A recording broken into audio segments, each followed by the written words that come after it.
Okay, good evening, everyone. It's 6 o'clock, so I'd like to go ahead and call this meeting to order. If you could please take your seats. All right, we're going to start with the Pledge of Allegiance, led by Councilmember Marks. If you'd please stand.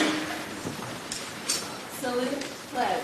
I pledge allegiance to the flag of the United States of America and to the republic for which it stands, one nation, under God, indivisible, with liberty and justice for all. And if you'd please remain standing, we have an invocation by Pastor Malcolm McPhail of New Hope Community Church. Good evening, Council and members of the audience. I just want to say thank you. We, as clergy in this town, deeply appreciate the privilege to be able to pray for you. And we don't just pray for you on the Monday night we're here. We make it a point to pray for you often as the leaders of our community, which reminds me of a quote. A leader defines reality and makes the decisions that are needed. Many decisions come before you on a regular basis, and many of them have a very real reality base. Today, need to do something about it. Opportunity. And that's what it is. It's an opportunity to make a decision to better our community, to better the people of our community, and to watch over our community. So thank you for the decisions that you are making and have made and are making as you look forward into the future. And let me pray for you and the decisions you have to make for the future. Lord, thank you. We bow our heads for just a moment to say thank you for, to call upon a higher power, to call upon something greater, someone greater than ourselves, that we might seek wisdom, that we might seek guidance, that we might be able to have the wisdom to make the decisions to lift up our community, to strengthen our community, to encourage our community, and to build a community that is safe and protected. I always remember our first responders when praying for our community. Lord, you would keep them safe, bring them home at the end of each watch, and that our community would be the better for it. We thank you for those that are serving tonight in the City Council, our mayor, and all those in our city community. We pray that you'll continue to watch over them and give them decision-making ability as well. In Christ's name I pray. Amen. Amen. Thank you. Thank you. Okay, before I continue on with the City Clerk's report, I'd like to announce that our City Clerk, Ty, had a birthday May 14th, and Council Member Tom Klein has a birthday coming up on June 10th. So happy birthday, gentlemen. Thank you. Okay, City Clerk's report on posting the agenda and roll call. Yes, Madam Mayor, after making me embarrassed. Agenda was posted on Thursday, June 1st at 4:45 p.m. Councilmember Almedares? Here. Thank you. Councilmember Bracco? Here. Councilmember Klein? Here. Councilmember Hilton? Here. Councilmember Marks? Here. Councilmember Tovar? Here. And Mayor Blinkley? Here. Thank you. Okay, 1.6 is orders of the day. We have none.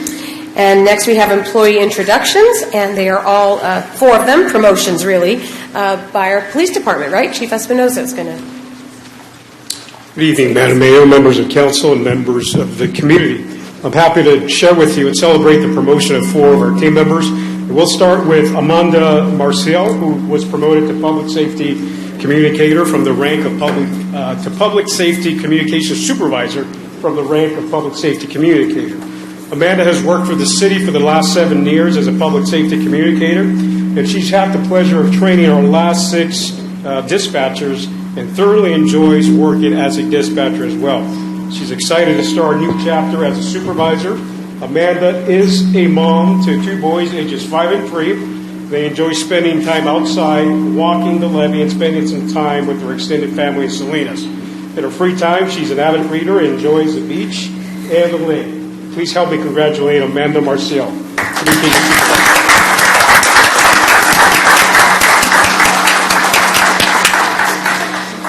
Thank you.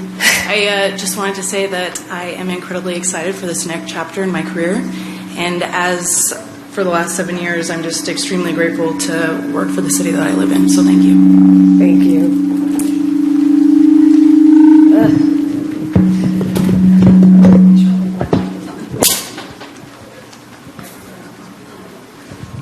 All right. Sounds better. Okay, now we have Vienne Miles, who was promoted to police record supervisor. Vienne, why don't you come up here, Vienne? Vienne's promotion is effective April 1st, 2023. She started with the Gilroy Police Department in February of 2017 as a police record tech 1 and quickly learned the role. She grew up to love every day and enjoy the challenges of the job. In 2020, she became a PR2, took on the role of an acting supervisor when the need was there, and while still performing the duties of a PR2. On April 1st of this year, she officially was promoted to the rank of supervisor.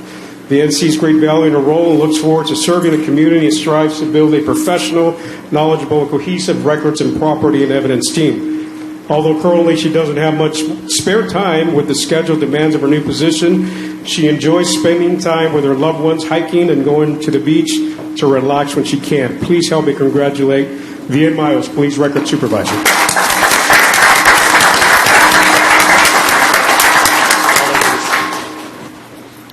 Thank you, everyone. I appreciate the opportunity to take on this new role, and I look forward to serving the community and learning every day and sharing my knowledge. Thank you. Thank you. Next, we have Robert Basuino, who was promoted to the rank of sergeant from the rank of corporal. Sergeant Basuino was hired as a community service officer in 2004 and as a sworn police officer in May of 2006. In August of 2021, Sergeant Basuino was promoted to the rank of corporal until last month when he was promoted to the rank of sergeant. With over 17 years, he has held positions as sexual assault, child abuse detective, Regional Enforcement Allied Computer Team Task Force agent, lead driving instructor, defensive tactics instructor, and crime scene investigator. Sergeant Basuino also has held several positions in the Police Officer Association Board during his career. Please help me congratulate Sergeant Basuino.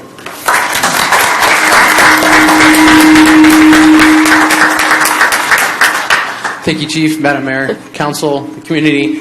I look forward to this new position and continue to serve our community. Thank you very much. Last we have Jared Cooner, who was promoted to the rank of corporal from the rank of police officer.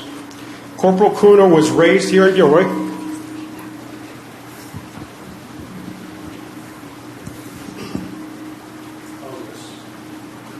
We're back to that one. Is that better? Okay.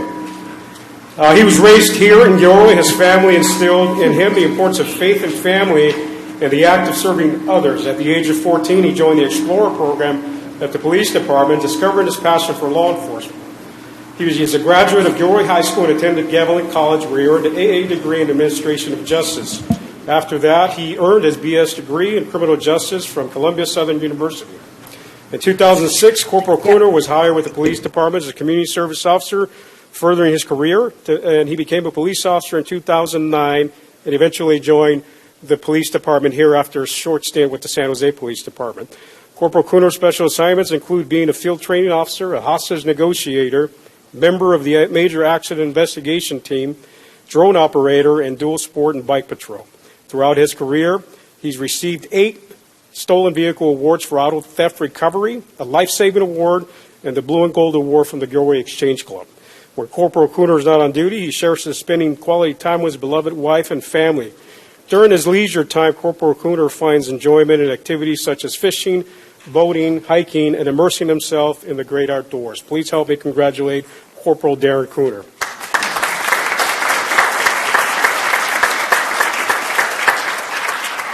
Thank you, Chief. Thank you, Mayor Blankley and council members. Truly am thankful for the opportunity to take on this new role as corporal here in the city of Gilroy.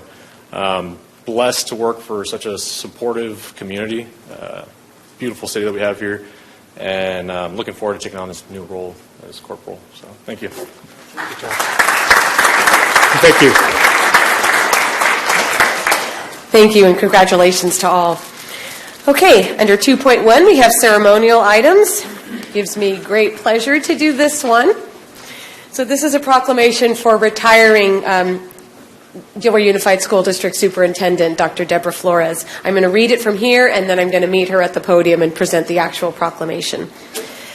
Whereas Dr. Deborah Flores has been the superintendent of the Gilroy Unified School District since July 2007 and is the longest-serving superintendent in Santa Clara County. And whereas prior to coming to GUSD, Dr. Flores was superintendent in the Lucia Mar Unified School District in San Luis Obispo County for 3 years and worked in the Santa Barbara School District for 15 years, where she was superintendent, deputy superintendent, and assistant superintendent. And whereas Dr. Flores began her career in 1975 as a special education teacher and middle school summer migrant education teacher. And whereas Dr. Flores earned her PhD in educational administration from the University of California, Santa Barbara in 1996, and her master's in education in 1978 and bachelor's in education 1975 from the University of Massachusetts. And whereas Dr. Flores has served on numerous committees, including the South County CalSOAP Board of Directors, past president and vice president, the SELPA Executive Council, past president and vice president, Gilroy Chamber Business Education Committee past chair, and has been a member of Gilroy Rotary since 2008. So we got you 1 year after you came in as GUSD superintendent. Whereas Dr. Flores is an avid runner and has run many races during 40-plus years of running from the mile to the marathon. She also enjoys cycling, backpacking, and skiing with her son Julian, who is a student at UC Santa Barbara. And whereas Dr. Flores has been a proud resident of the city of Gilroy since 2007, now, therefore, I, Marie Blankley, Mayor of the city of Gilroy, together with my colleagues on the City Council, do hereby thank Dr. Deborah Flores for her years of service to our local community and to the Gilroy Unified School District and congratulate her on her retirement.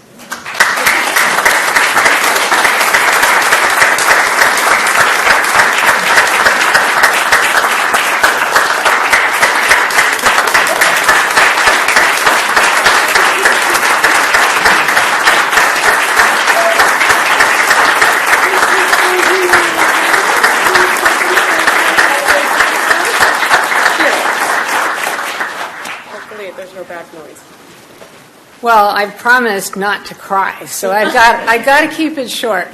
It's real with great mixture of feelings tonight to be honored by you, the City Council and the Mayor, who we have an incredible partnership with, and I valued that my entire time as superintendent in the district. It's also really hard to think about leaving my position as superintendent, but it's time. I've been working, as you just heard, I didn't realize 1975 would be announced to the world, that I've been working almost 50 years in public ed, but it's been more than a job, it's been a mission for me, and I loved every minute of, well, almost every minute of it. So anyway, thank you so much for this recognition. It's very special.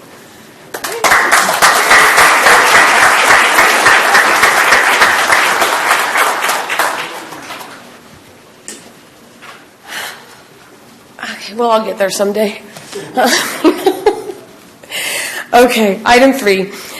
This is for members, anybody from the public who would like to speak. I'm sorry, I didn't announce filling out a speaker card, but this is for anyone who wants to speak on something not on tonight's agenda. Do we have any speaker cards? Yes, Madam Mayor, we have 2 speaker cards. Okay. The first speaker is Albert Lustre, followed by Robert Cepeda. Okay, when your name is called, if you could please come sit in the front row. That way we don't lose time from people trying to get up here. We have seats reserved for those who are planning to speak. So when the agenda item is called that you know you're going to speak on, if you could start sitting up here. Thank you. Well, okay, so somebody should be at the podium now. Okay. I hear my name. Sorry. Okay. Good evening, City Council. My name is Albert Lustre with local Companies Local 405. I've been a resident of Gilroy for the last 35 years. And I've seen Gilroy grow from being a little town to a bigger town. I remember my parents and my family were field workers back in the days. I was a field worker myself. But I'm here to talk about the need of area standards on other projects that get built in the city of Gilroy, which include a livable wage, apprenticeship, local hire, and healthcare.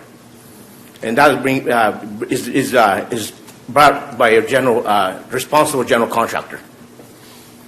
Earning a livable wage ensures that construction workers like myself can afford rent in our city and be able to support our family and provide all the basic needs, not living check by check. Gives the construction workers the opportunity to provide a higher education for their children to promote a better future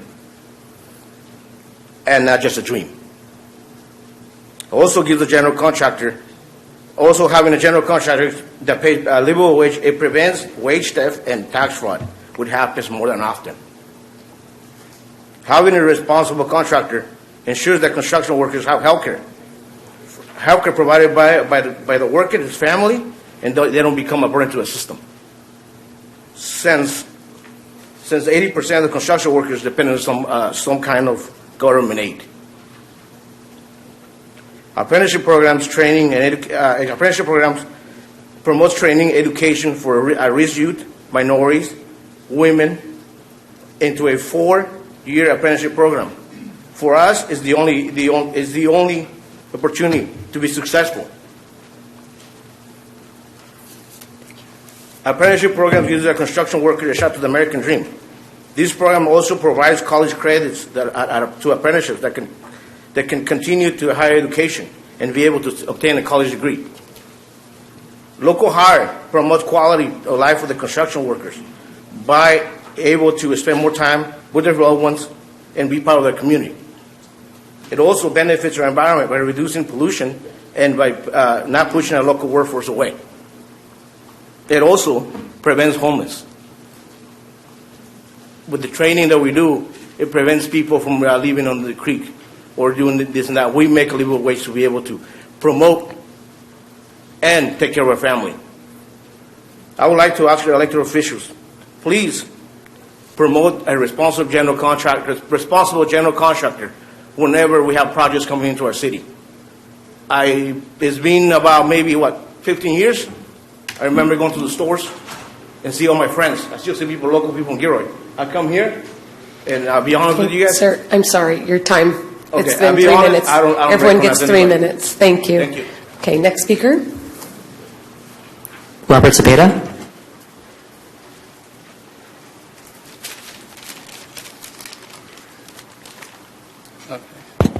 Good evening. My name is Robert Cepeda. In the last City Council meeting, I spoke about how this council decided to raise the pride flag for the month of June. Here we are in June 2023, and those who may not be aware, I disagree with the decision. We now live in a country where there are two Americas. You see this clearly between different states, such as Florida and here in California.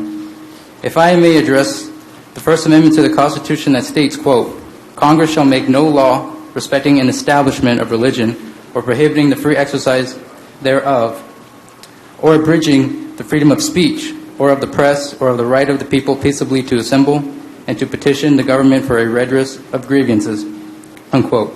To my knowledge, Congress hasn't passed a law saying the pride flag is the nation's symbol. However, they don't need to. Our government buildings, public schools, and businesses do it voluntarily. There are teachers in K through 12th grade that refuse to have the American flag, but instead decorate their classrooms with the pride flag. Let's not forget that the rainbow is the symbol of God's promise that He would never flood the earth again. You can find that in the book of Genesis, chapter 9, within the Holy Bible. The rainbow is a part of the Judeo-Christian religion. Yet is that what is celebrated every June? No, it is not. I will emphasize, what I am saying is not about bigotry, intolerance, homophobia, or transphobia. I have no problem towards someone that is different. I do, in fact, find it very troubling when that is being forced upon children and vulnerable adults. When did it become hurtful to say, men are not women? There are only two genders, or marriages between a man and a woman. The entire agenda to sexualize life itself is inhumane and evil. Gender-affirming care is not life-saving. It is life-degrading. If you look up the drugs and surgeries that are used, and it will be something out of a horror film. Take some time to read through the LGBTQ plus books at the local library 5 minutes away and really consider if it is appropriate. Before you consider yourself to these liberal values and beliefs, reconsider that society around you and truly ask yourself, are things getting better? We will either live in a country like George Orwell's 1984 or in the America that was established in 1776. Thank you. Thank you. Okay, next speaker. We have one more, is that right? Yes, Madam Mayor, it's Jan Bernstein-Targan. Okay.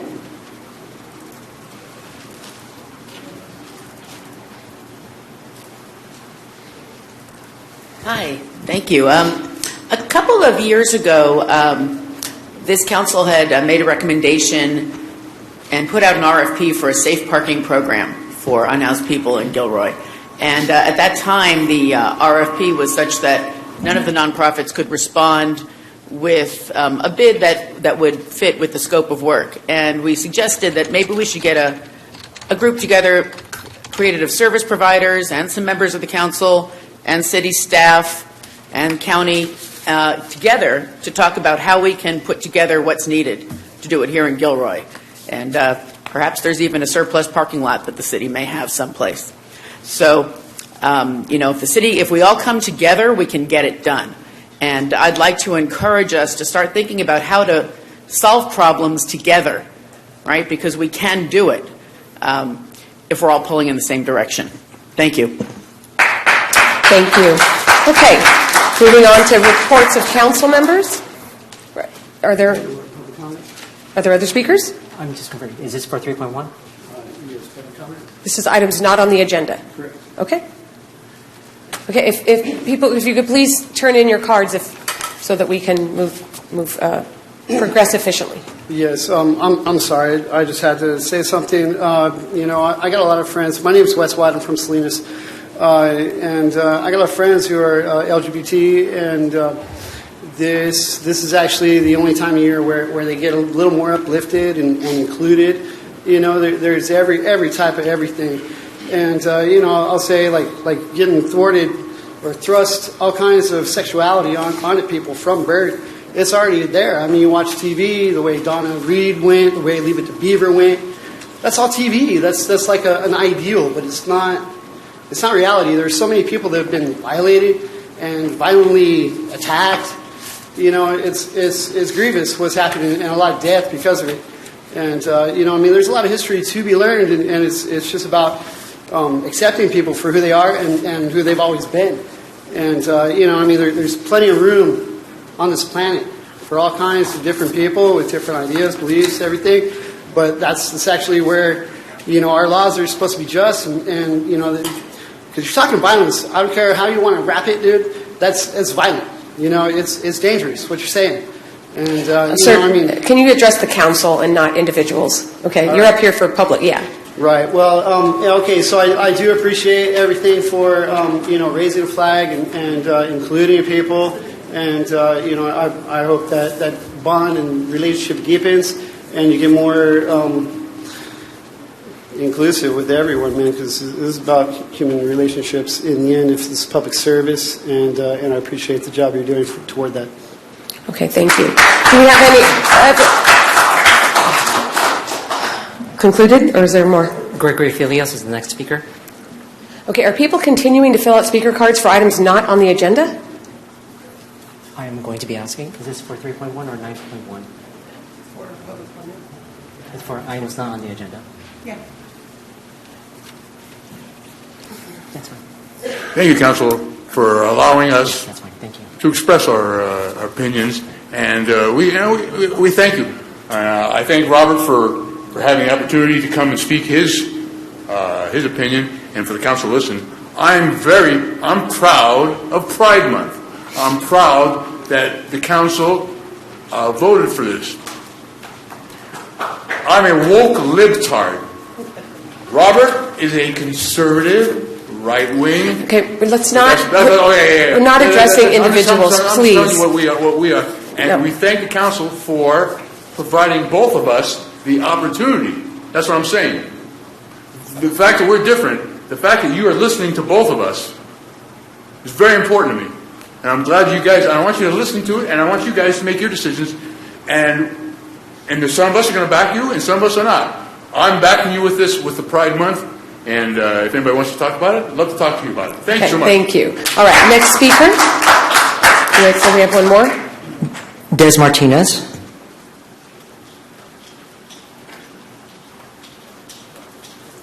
Ty, are there suddenly more than 10? Madam Mayor, this is the sixth speaker, and I believe this is the last speaker from our 3.1. Great, okay. Go ahead. Hi, and thank you guys for allowing me to speak here today. I wanted to share a personal story with you guys. It's not on the agenda, and it's public comment. I'm just trying to understand here how this works. Excuse me, can we start the clock, please?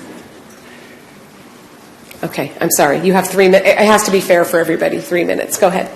Okay, no problem. I just would like to say that I would like to speak on an experience of being in a domestic violence relationship and there being lack of help for individuals like myself. That leads to not having anywhere to go and being on the streets, unfortunately, being unhoused. Being unhoused leads to a lot of criminal activities that could happen to you, being a single woman, being a woman on the streets. So I would like to see our cities in California do more for the unhoused population and also the women and the children that are on the streets, because again, we don't have enough DV. We don't have enough family shelters. We don't have enough. We have nowhere to go, and the only place we have is the streets. So on behalf of the unhoused community, and especially the women and the children that are suffering on the street, I'm asking that you guys provide safe camps, harm reduction camps, stuff like this for individuals to be able to go so they will not be on the streets. That's all. All right, thank you. Okay. My apologies, Madam Mayor. We do have one more speaker card. It's Robert Aguirre.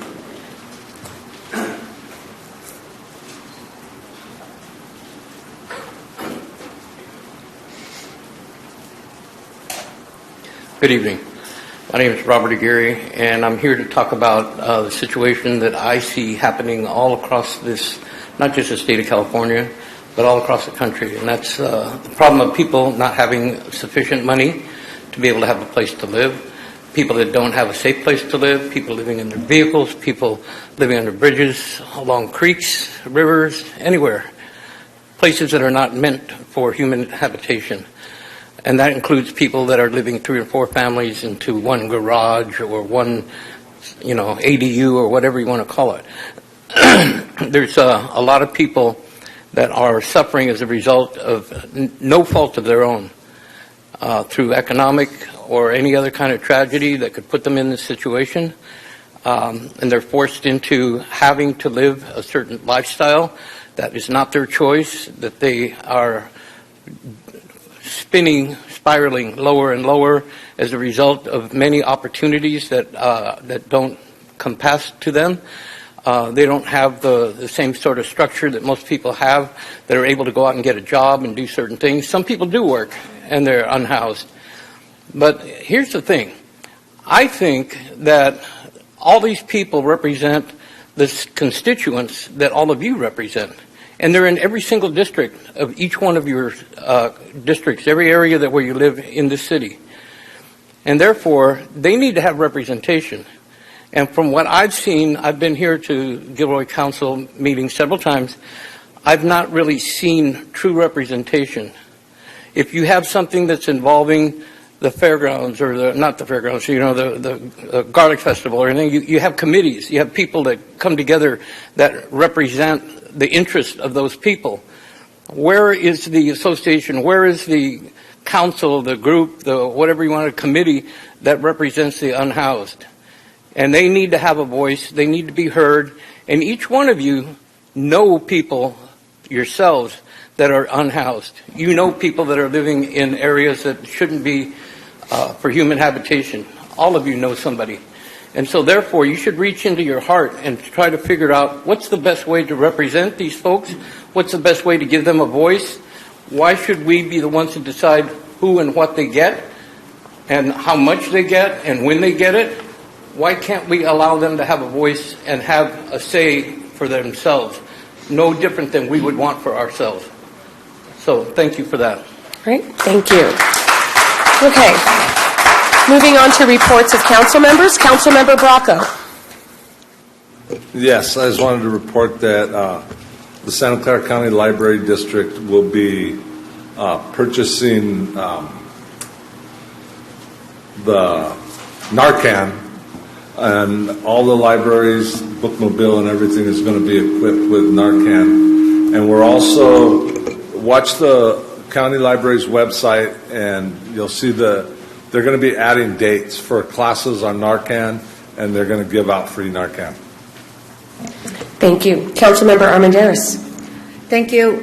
Briefly, the Santa Clara Valley Habitat Agency acquired an additional 22,000 acres along the Pacheco Pass Highway 152 corridor, which will be preserved and some of which will be used for the wildlife undercrossing that is set to be breaking ground by the end of this year, if not sooner.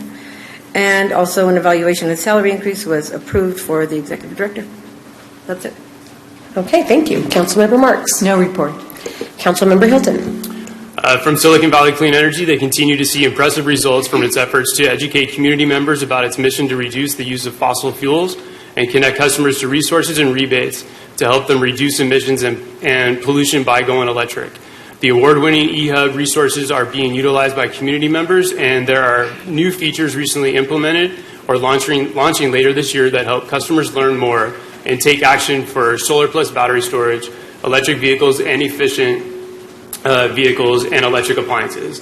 With eHub, Silicon Valley Clean Energy aims to support customers' electrification journeys by bringing electrification to customers' minds, providing knowledge to customers about the benefit of electrification, and assisting customers with going electric. With over 3 years of operating eHub and enhancing its digital outreach efforts, staff has seen emails receive a 50% average open rate, far above the industry standards. Customers are increasingly engaging and showing interest in participating in promotions for efficient and electric appliances. The agency has a goal of reaching 250,000 unique users with its eHub and is almost there with more than 218,000 users halfway through the year. You can explore eHub at siliconvalleycleanenergy.org/eHub. Lastly, happy Pride Month, and congrats to Gilroy for winning the Pedal Power Challenge for Bike to Wherever Day month during May's Bike Month. We competed against 35 cities across 2 counties and received the highest number of bike pledges. Gilroy gets the title for the year, and Silicon Valley Bicycle Coalition will organize one of their popular social bike rides through Gilroy. The more people who ride, whether child or adult, whether first time, returning, or experienced, the better we can all support the goal of building healthier and more just communities by making bicycling safer and more accessible for everyone. Thank you. All right, Councilmember Klein. I have no report. Councilmember Tovar. Thank you, Mayor. Just a couple of things. I want to thank the IBEW Union 332 for allowing me to join them for their Family Appreciation Night. Made some really good connections and relationships, so I want to thank them for having me at their event.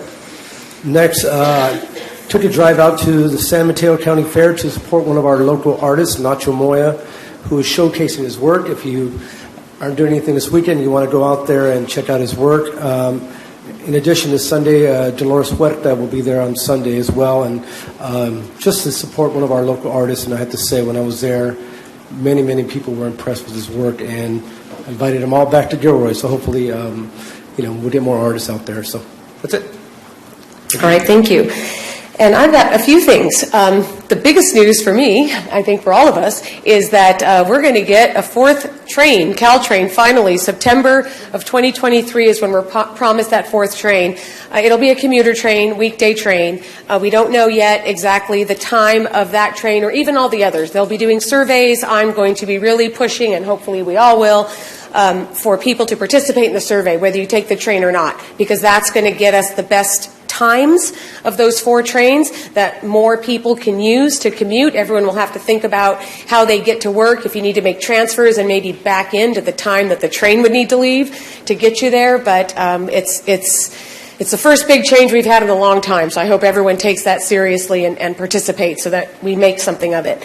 The SCRAW expansion, $86 million expansion that we're doing. I just hosted the monthly conversation and coffee with the mayor about that. Went very well. I hope everybody is aware that that is happening, and that is how we are planning for increased population and capacity. It's 30% expansion that is shared between Gilroy and Morgan Hill.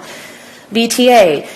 The 10125 interchange is moving forward. The funding for that first phase is all set, and so what happened at our last VTA board meeting was actually what's called resolutions of necessity to acquire some property rights that is going to be needed for that whole intersection to happen in the expansion, and some things like the Garlic Shop and Rappazzini Winery will be relocated because of that whole interchange. So it's going to be different. Mesa Road and Castro Valley Road will be closed. There will be an alternate Santa Teresa extension at some point. That hasn't been funded yet.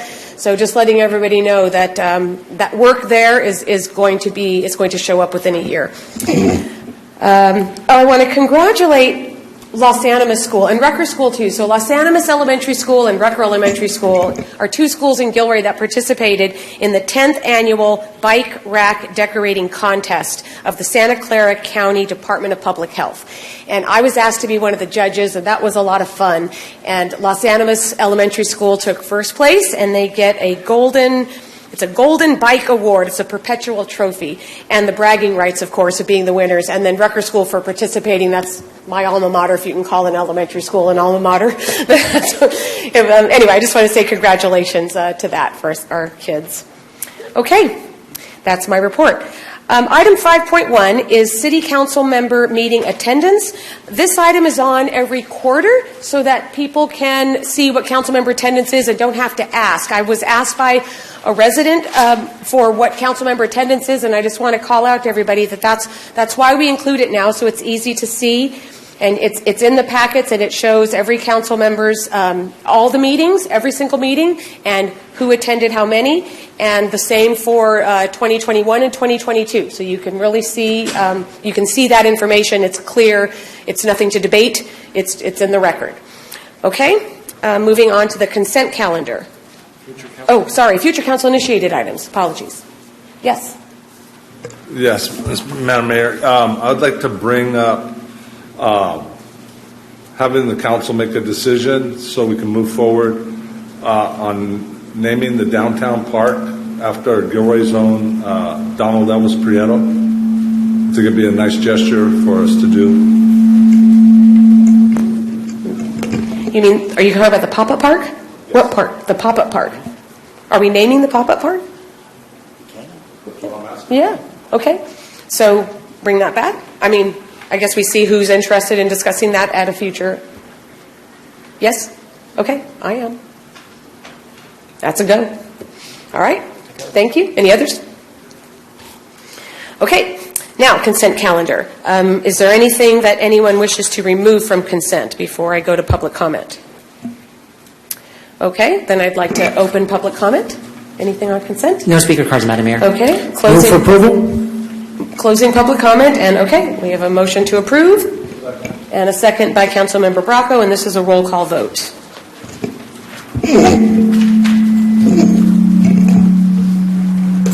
Councilmember Maderas? Yes. Councilmember Bracco? Yes. Councilmember Klein? Yes. Councilmember Hilton? I think one mic at a time. Yeah, I think everyone needs to keep their And I'll mics turn off. mine off. Councilmember Marks? Yes. Councilmember Tovar?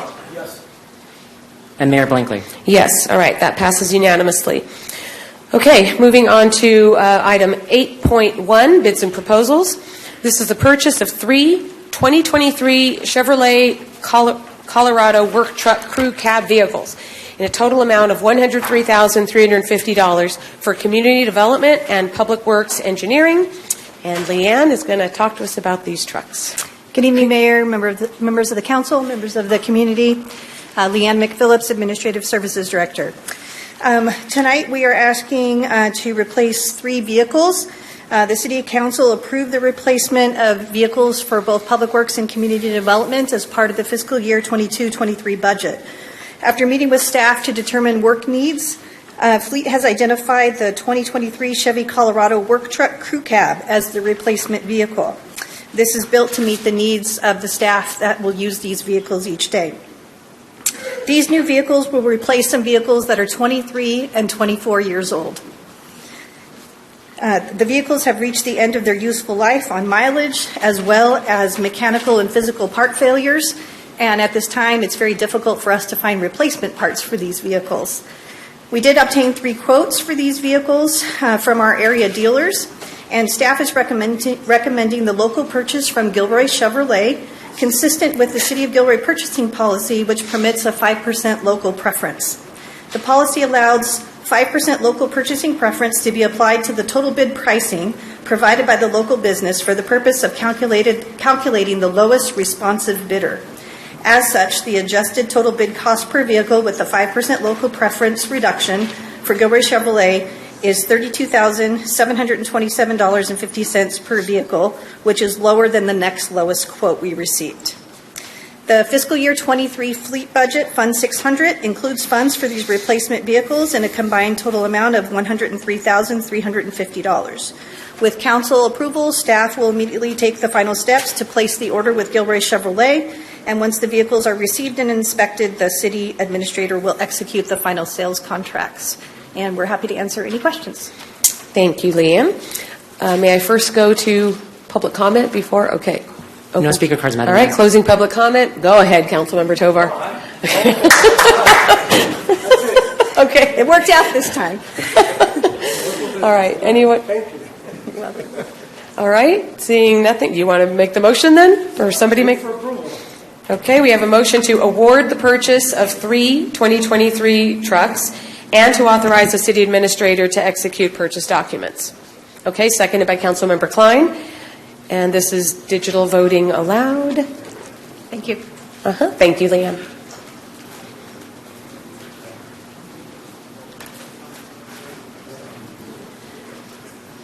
Is it all there?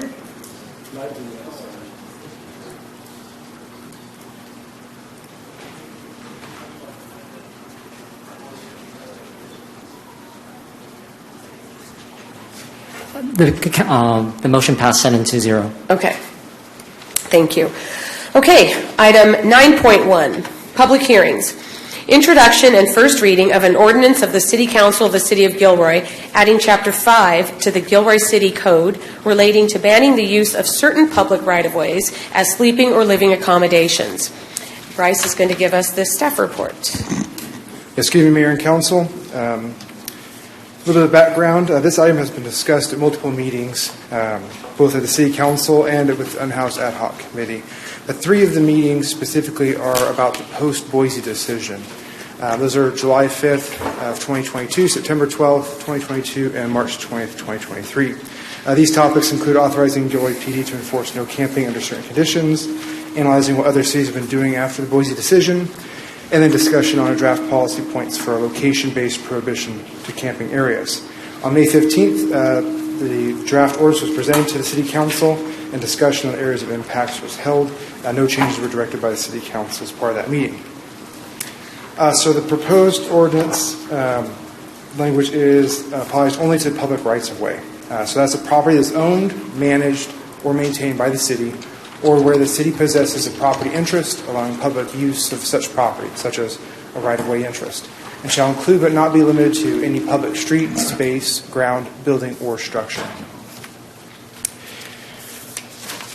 So the ordinance carves out parks and playgrounds to allow regular use of the facilities as parks and playgrounds while prohibiting the use of the property as sleeping or living accommodations.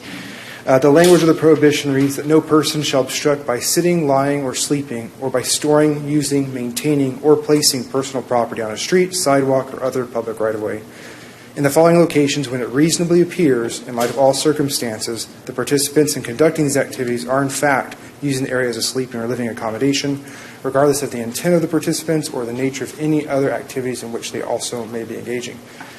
This applies to within 500 feet of any park or playground under this section. This prohibition applies all year, overnight, on any weekends and weekdays, even when such facilities may generally be considered closed. For the other public rights-of-way, the prohibition is that no person shall obstruct by sitting, lying, or sleeping, or by storing, using, maintaining, or placing personal property on a street, sidewalk, or other public right-of-way in the following locations. And there's 8 of them. First, in a manner that impedes passage as provided by the Americans with Disabilities Act. 2, within 500 feet of any school or daycare facility. This prohibition likewise applies to all year, overnight, and on any weekends or weekdays, even when such facilities may be generally considered closed. 3, within 100 feet of critical infrastructure, including water wells, storm drain basins, railways, bridges, and under and overpasses. Item 4 is within 10 feet of any operational or utilizable building entrance, exit, driveway, or loading dock, and within 5 feet of any fire hydrant, fire plug, or other fire department connection. 6, in a manner that obstructs or unreasonably interferes with the use of the right-of-way for any activity which the city has issued a permit. 7, in a manner that obstructs any portion of any street or other public right-of-way open to use by motor vehicles, including any portion thereof marked as a bike lane. And last, 8, city creeks and creek embankments within Gilroy city limits. On this map is a depiction and a visualization of the city's prohibited areas under this ordinance. Parks, schools, and daycare centers obviously represent the largest area, but each of these areas indicated in red fall under that prohibition area. Penalties under this ordinance, misdemeanor is a penalty identified if a person willfully resists, delays, or obstructs a city employee from enforcing the section, or willfully refuses to comply after being requested to do so. All other violations of the section, like all others in the city code, are enforceable through infraction or by administrative citation. The overall impact area, the amount of the city that falls within the prohibition area, is 24.4%. Refinements to the map reduce the percentage of area coverage down from the 31.6% previously discussed. That means that 75.6% of the city area, the total city area, does not fall under this ordinance. Or I should say, does not fall under the prohibited area under the ordinance. Enforcement, upon adoption, the quality of life officers and community development will engage our local service providers group and conduct outreach during the 30-day ordinance waiting period to connect those within the prohibited areas to agencies that provide housing services and supplies. The intent is to provide maximum time for accessing services and attempting voluntary compliance. If adopted at the June 19, 2023 meeting, the ordinance would become effective 3 days later on July 19th. Alternatives, council may choose to reject or modify the ordinance. Should council decide to modify the ordinance, the introduction process would be restarted with a new introduction and first reading. The fiscal impact, there's none to adopt the ordinance, but enforcement would be carried out with existing staffing and fiscal resources. So no budget action is being requested. So the recommendation is for motion to read the ordinance by title only and waive further reading of the ordinance, and to introduce an ordinance of the City Council of the City of Gilroy, adding Chapter 5 to the Gilroy City Code relating to banning the use of certain public rights-of-way as sleeping or living accommodations. And that completes the presentation. Thank you, Bryce. Okay, before we continue, I meant to say before, I can still say it now, that before we get started into discussion or public comment, I would like to ask that if there is any council member who feels that they may have a conflict with this agenda item for whatever reason that might lead you to recuse or abstain from voting, if you would please say so now, so that if you would please say so now, right, not when we get to the end. If you feel that you have that. I'm not suggesting anybody does. I'm just saying that if you do and that you think it might lead you to not being able to vote, if you would please leave the dais. Okay. All right. Thank you, Bryce. Okay. Do we have any questions of Bryce at this point, or may I go to public comment? Okay. Councilmember Armendariz. Thank you. Can you hear me? Yes.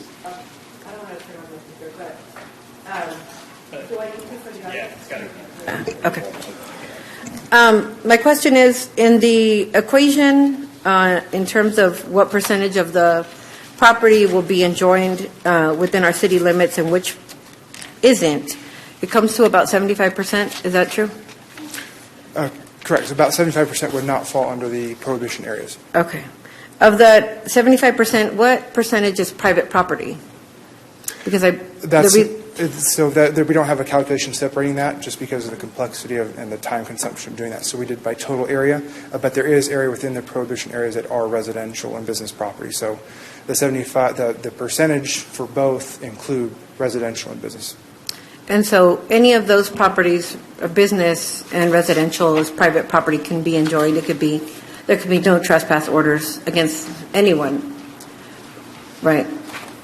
So are you asking? So anyone who owns private property can ask or can enjoin somebody from trespassing on their property, correct? Correct. They can take all authority within their rights as a property owner to address any trespass. So I think my next question then is for Andy. Did we have to come up with that equation to make sure that we were still falling within the law that we're getting very close to violating in terms of Boise? If I may, Madam Mayor and members of the council, it is desirable in a law like this, of course, not to ban public camping, which is not what this ordinance does. It bans public camping in certain locations, and therefore it is important to show, as we've discussed before, that there are, in fact, locations that are not banned. And I think whether this percentage is one way to express one thought about it, it's not the final. It's not the final and only way one can look at it. However, it's kind of like, as we talked about some time ago, about regulating First Amendment bookstores or things like that. You have to allow certain areas for them, and in this ordinance, the intent is not to prohibit camping throughout the city. But by including, I think it feels very much, not only just inhumane, right, but also disingenuous to include that number without figuring out which percentage of that property is private, because you could still prohibit people. You could still put no trespassing signs on private property, and the city has no control over that. So I'd like to see we refine this, if it moves forward, to a more accurate number where the public and the city has, which is germane to the city. Thank you. Okay. Councilmember Hilton? Thank you. So this first question is for the city attorney. So I was looking back because we've had this meeting for a long time, different ones. At the March 20th meeting, you had mentioned how you removed the Creeks location from the draft ordinance because of current litigation over Public Records Act that we were included in from a 2018 encampment sweep where we were providing security for Valley Water. You had said if we were looking to add that back in there, that you would look at the ramifications, if we placed it back in there. So I asked this question on May 15th as well, but this current ordinance, do you still feel comfortable defending the city in regards to what potentially could be approved tonight? The basic answer is yes. As I've explained before, the parameters of regulating this kind of thing vary, and they are not necessarily set in stone by the courts. And this is an ongoing matter that has been litigated in different cities. With respect to creeks, though, the goal was that the city would not be responsible for enforcing camping bans if there are such on creeks that are not owned by the city itself. And so that's how this is written now. Okay. Bryce, this question would be for you. Do we still feel comfortable that there's 75 to 100 unhoused in the creek? That's what was reported a few weeks ago. Do we still feel it's that same number? And do we still feel like we have enough resources and we're ready over that 30-day period to get them housed? So that was an estimate that was provided by quality life officers based on their experience. And again, it's a rough estimate, which is why there's such a broad range between the numbers 75 to 100. As far as resources, we'll engage the service providers as best we can to engage that. But that's an enforcement is something that's going to depend on us, the quality life officers, as they engage with them, try to get voluntary compliance. But we'll utilize the resources that we have as best that we can, but I can't give any sort of guarantee. Understood. And then the map, we had talked about the GIS map, whether that would be available to the general public, those that are unhoused, like as a tool to be able to provide, because the chief talked about taking this as a compassionate, common sense approach, education, so that way that individual would know, well, I can't be here, and they won't play this game where they keep going to other places that they wouldn't be allowed, but they would actually know, kind of what Councilmember Armendariz was talking about, they would actually know where they can go.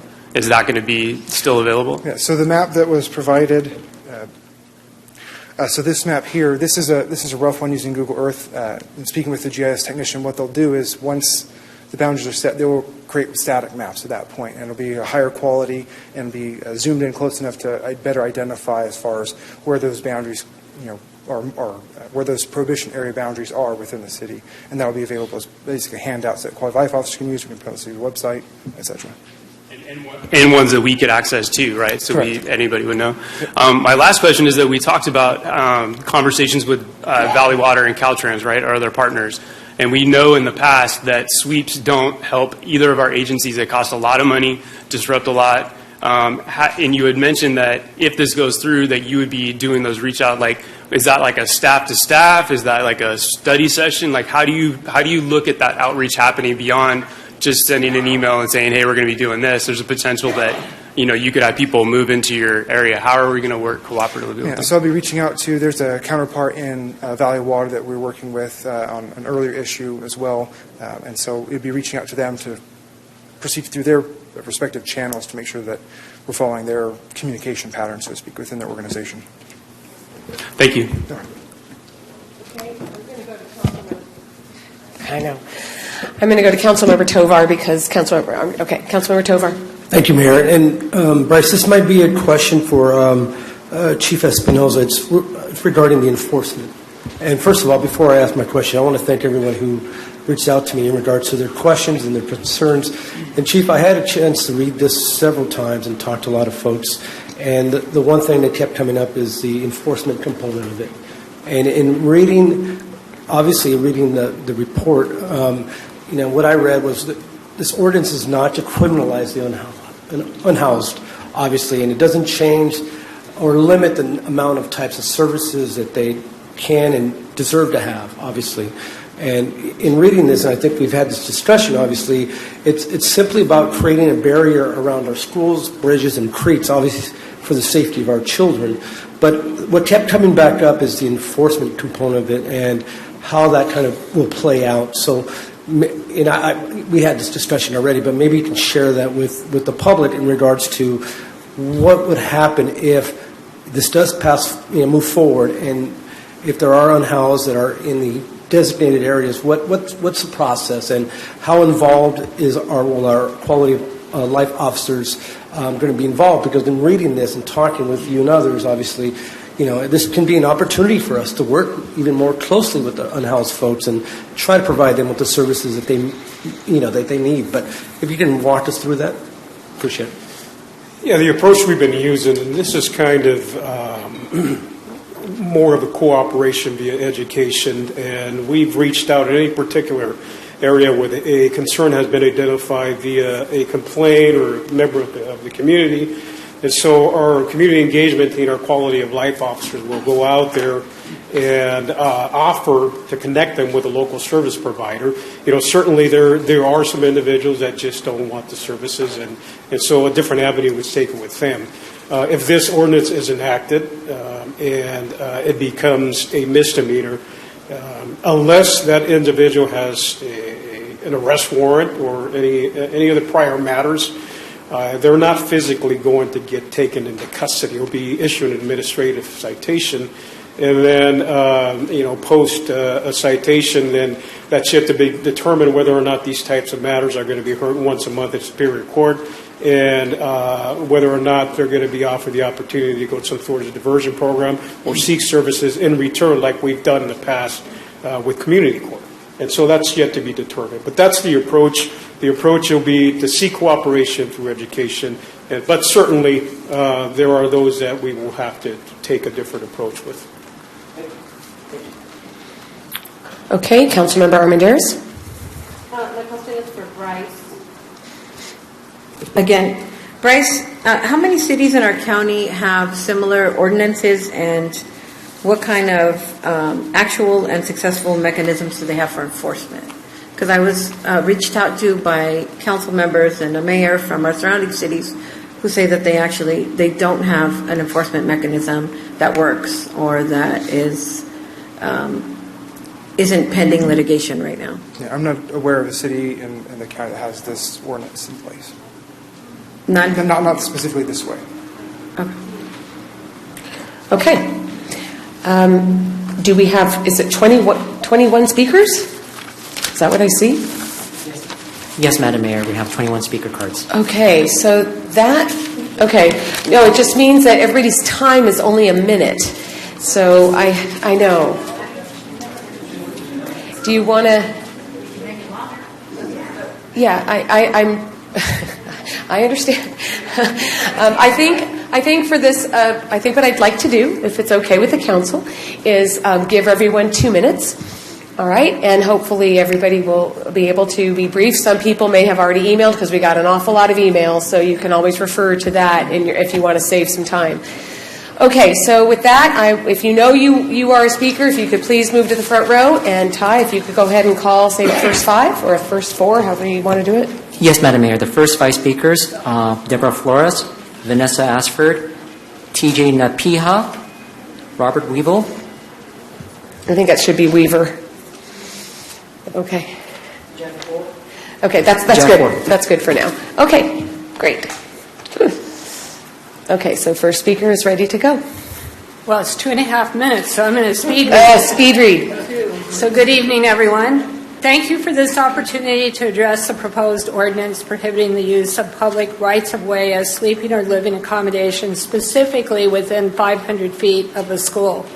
I support this ordinance and urge you to pass it at your next meeting. For many years, Solers Donald Middle School and Gilroy Prep School have been impacted by homeless encampments with as many as 75 homeless individuals living nearby. These individuals have engaged in these behaviors. They behave erratically, frightening children, been partially clothed, relieved themselves, started fires, used profanity, and leered at young girls as they walked home, among other behaviors that I don't have time to talk about. In addition, the district had spent $110,000 to clear the encampment next to Gilroy Prep School. In using some district funds, we were able to get a grant. I don't have time to go through that. But those funds should have been directed towards the educational needs of our students, not cleaning up a homeless encampment. Incredible amount of staff time was devoted to that and continues to this day monitoring the site. I know that the homeless issue is a complicated one requiring solutions that balance the needs of our homeless population with the needs of the community. However, I'm here to represent the needs of our children and youth, and that should be a top priority in my mind, and that we need to put their needs first. It's our obligation as a community to do everything we can to keep our children safe, including from those kind of behaviors while they're walking to and from school, in school, and as I've already enumerated. One of the district's top priorities is to provide the safest environments possible for our students and staff. We've implemented numerous programs to keep them safe. This ordinance will add another important layer of protection I have to cut at you these off. schools. Thanks. Thank you. Thank you very much for being here.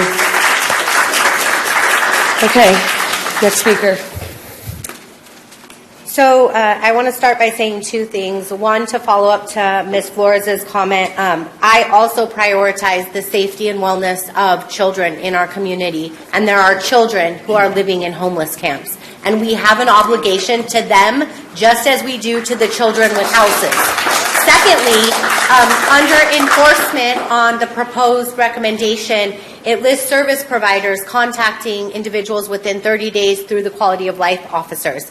Nobody has contacted the service providers from the council or city staff to ask us if we can. And the answer is we cannot. There is not staff. The Compassion Center, St. Joseph's, myself, and Pit Stop all wrote all council letters a letter. We do not have capacity. There are not resources. There is no shelter. So I'm not sure how that enforcement is going to work. Second of all, we have an entire network of providers that meet every month with city staff on city staff time and the quality of life officers. Nobody from the council or the city asked this service provider committee that meets every month for years on end, hey, what could we do about this? What are the solutions? Why are we meeting every month on unhoused issues if we're not a part of the city's solution finding? There was a gentleman who spoke at the beginning of the meeting from one of the local unions. That's where our solutions lie, in bridging the income disparity in Gilroy, the housing disparity. 36,000 Gilroy residents are on Medi-Cal. Does our housing look like it reflects that? It does not. Does our housing policy reflect that? It does not. I'm frustrated when I look at camps also. I am very frustrated because we have failed members of our community. This council represents our whole community, not just those with houses. We have failed members of our community, and I ask that we do better. All right, next speaker. The next speaker. TJ Napiha. TJ? Someone named TJ?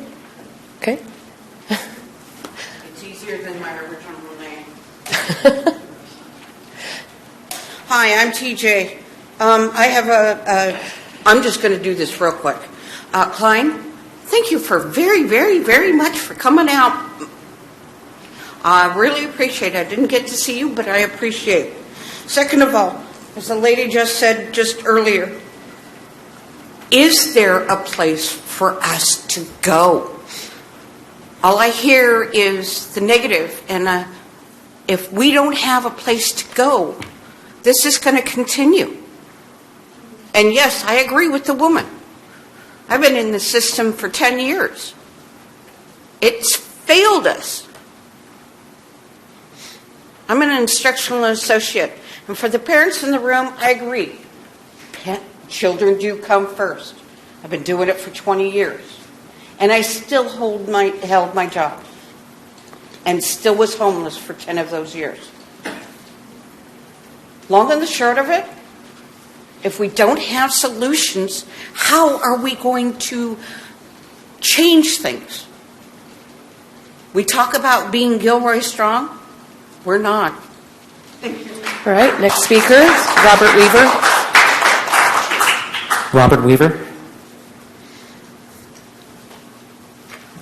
Good evening. I want to compliment the council and the city for having to endeavor to take this item up for consideration. It's a topic that's highly, controversial. I want you to think clearly tonight as you're deliberating and think about all the people who aren't here, the parents, the people who live here, who are going about their daily lives, who are looking to you for solutions. This kind of a discussion often brings out the more extreme elements in our community to advocate for their position. I would like you, during your deliberations, to think a minute, close your eyes, and think about Gilroy, all the way from Gavilan to Christopher, from the wineries to Old Gilroy. Think about those people who aren't here tonight, who you should be thinking about as you do your deliberations. It has been said that good governance is the effective use of taxpayers' money for return on investment. And what we have seen from federal, state, and local is failure, yet we still reward them. Perhaps if we were to take and have a slightly different approach and have a articulable or demonstrable or significant change in the homeless solution, we should consider rewarding those folks. But to give money to the same people for no benefit, no change, you're rewarding failure. So please think about all the people who aren't here tonight. You're working for them too. Thank you. Thank you. Okay, it's Jeff Orth is next. I can do this. Yes, Madam Mayor. Let me speak for the next four. Sure. Jeff Orth, followed by Herman Garcia, followed by Linda Piceno, and followed by Hilda Aguirre. Okay, so if your name was called, please make sure you're in the front row. Please, go ahead, Right. Jeff. Thank you, Mayor and Council. You've got a really tough decision ahead of you. I'm Jeff Orth. I'm a concerned citizen. I happen to be chairman of the Gilroy Downtown Business Association, and I'm here to talk about the homeless situation in Gilroy. While I appreciate the city's attempt to deal with the homeless problem in our parks and the public areas, I am concerned that our downtown area is being left out of the discussion. There have been several incidents that I am aware of where some homeless individuals have frightened citizens and members of the business community, including incidents of indecent exposure and horribly aberrant behavior. I do not deny that these individuals oftentimes have mental health issues and drug issues that need help, and they seriously need our help. However, our citizens also have rights, and they do need to not bear the brunt of these actions, making them fearful to come downtown and make it harder for businesses in the downtown to survive. So please do not fail to include our downtown business when you're considering the policies to address these actions of the homeless population in our community. Thank you. All right, thank you. Next speaker is Herman Garcia.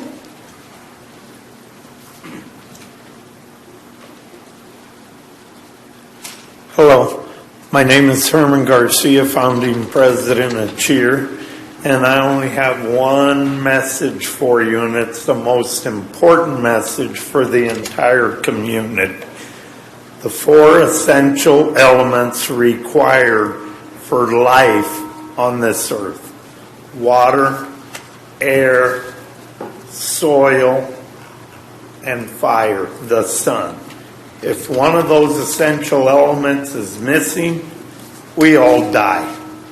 And everybody requires quality drinking water, including the homeless. So your number one priority should be to protect our water resources with this ordinance. And last I heard, homeless also drink water. So please make sure that you consider that one most important message: protection of our water quality. Thank you. Thank you. Next speaker is Linda Pisano.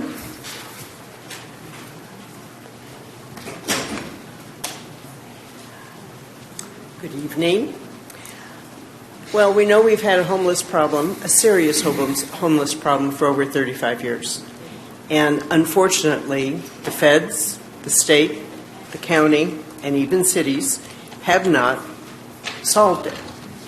And I would sadly say there's not one person in this room who can solve it. It is a very complex issue. And as I was reading through the emails that you received for tonight, one of your nonprofits said, they have been treating the homeless here in Gilroy for 35 years. PTSD, anxiety, addiction, untreated mental health is a major cause of addiction. Providing a home by itself is not the solution, but we don't even have that solution. We, as a board, as a school board, are responsible for the safety of 10,000 students. They are also your constituents. Of those 10,000 students, about 200 are homeless. They reflect 8,000 families. We are the largest employer in Gilroy with 1,100 employees. They also come under our safety net and your constituents. I don't have answers for the homeless. I wish I did. You wish you did. But the bottom line is we have to protect our students, and I ask you to seriously look at this. And if you change it, please keep schools in there. Thank you. Thank you. Hilda Aguirre, yes. Dear members of the City Council, I am Hilda Aguirre, the proud principal of Ascension Solosano Middle School, and here tonight to address the growing concern that has been brought to my attention by my parents and staff members. As you may be aware, there has been an increase of the number of homeless people around our campus, and this has raised concerns about the safety of our students. While we understand that the homelessness is a complex issue that requires a comprehensive solution, we cannot ignore the impact that it has on our school community. Our students and staff have reported feeling unsafe, uncomfortable when walking to and from school, and we have seen an increase of incidents of vandalism and theft on our campus. We believe that it is the responsibility of the city to ensure the safety of our students and staff, and we are asking for your help in addressing this issue. We would like to see the ordinance prohibiting the use of public rights of use of sleeping or living accommodations, especially within the 500 feet of schools, be passed. We understand that this is a difficult issue and that there is no easy solution. However, I believe by working together, we can find a way to ensure the safety of our students while also addressing the needs of our homeless population. I urge you to take this issue seriously, to work with us to find a solution that works for everyone. Our students deserve to feel safe and secure in their learning environment, and we are counting on you to help us make that reality. Thank you for your time and attention to this matter. Thank you for being here. Okay, the next five speak. Go ahead if you've got it. Yes, I got Madam it Mayor, too. I have Susan. I have the next 4 speakers as Susan Mister, Joseph Robinson, Ron Kirkish, followed by Jan Bernstein-Chargan. Yes. Okay. If all of those names could please be in the front. Okay. Thank you for that extension of time. So now, since I wrote anticipating just a minute, I will speak very slowly. Thank you. Good evening, council members and Mayor Blankley. My name is Susan Mister, and I live in unincorporated Gilroy, where my neighborhood has homeless living under a bridge. I appreciate the attention this concern is getting, but I truly think it's just another costly Band-Aid fix. When Johnny Camus was running for supervisor, he had a concept that would utilize the new county facilities in Morgan Hill and Gilroy to treat and prepare the 42% alcoholic drug dependent and 35% mentally disabled homeless for a future. Not only would this get 75% off the streets, but prayerfully prepare them for a future living within society. Since Mr. Camus was not elected, I would like to suggest to all of you, especially to you council members Armendaris and Hilton, to speak to your friend and fellow Democrat, Sylvia Arenas, to consider a program such as this. There are some that don't want to live in a home, but would rather depend on the handouts from local organizations. But I would be more than willing for my tax money to go to helping those that want help, rather than throwing money under the bridge, literally. Thank you. Okay. Next speaker is Joseph Robinson.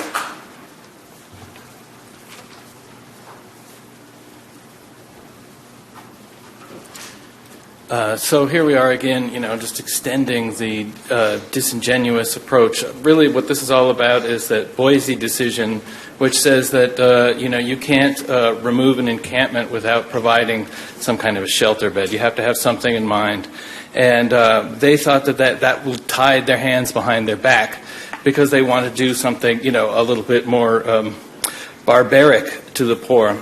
And it's just galling to hear, all of these educators and administrators come up and admit that, yes, there are some people are homeless and blah, blah, blah, but we have to do something around the schools.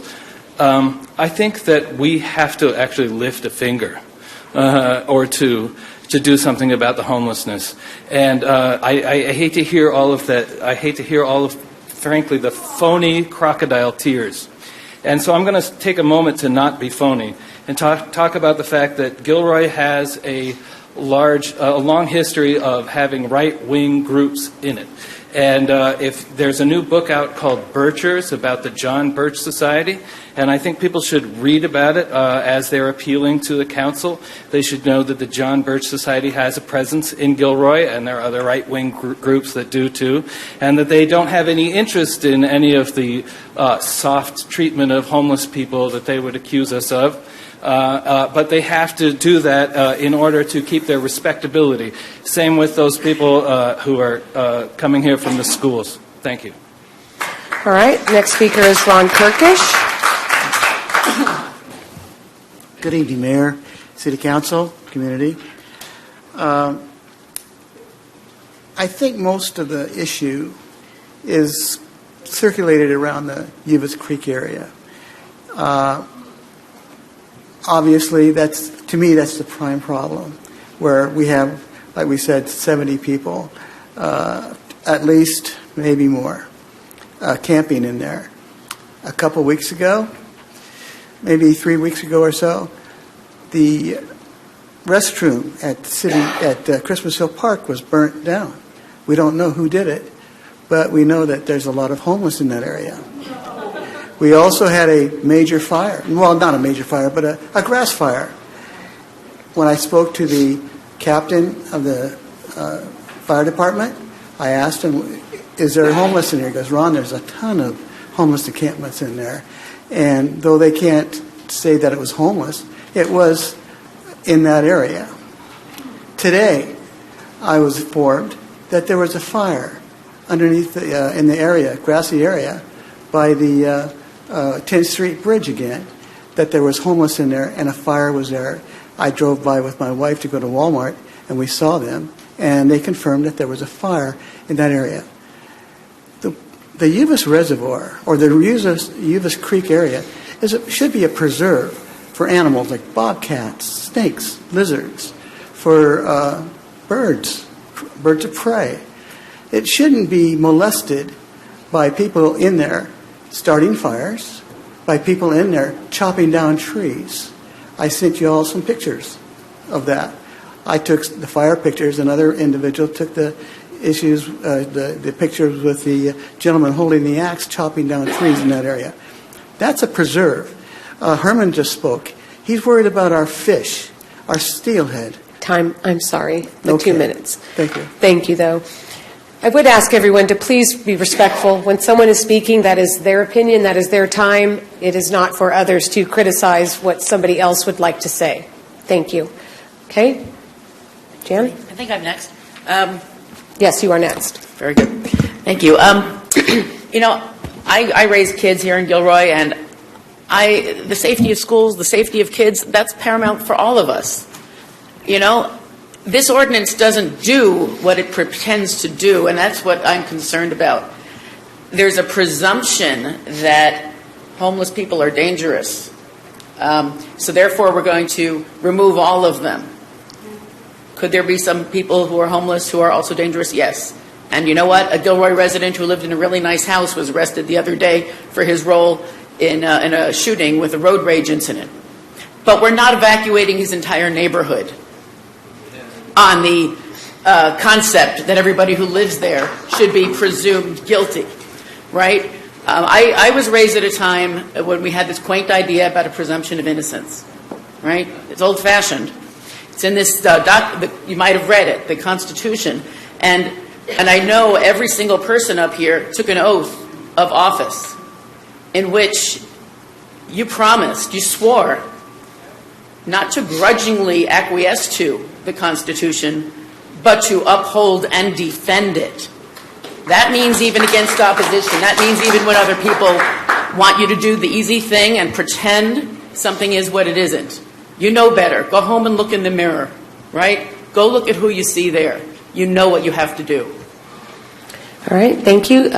Next speaker is Wes White.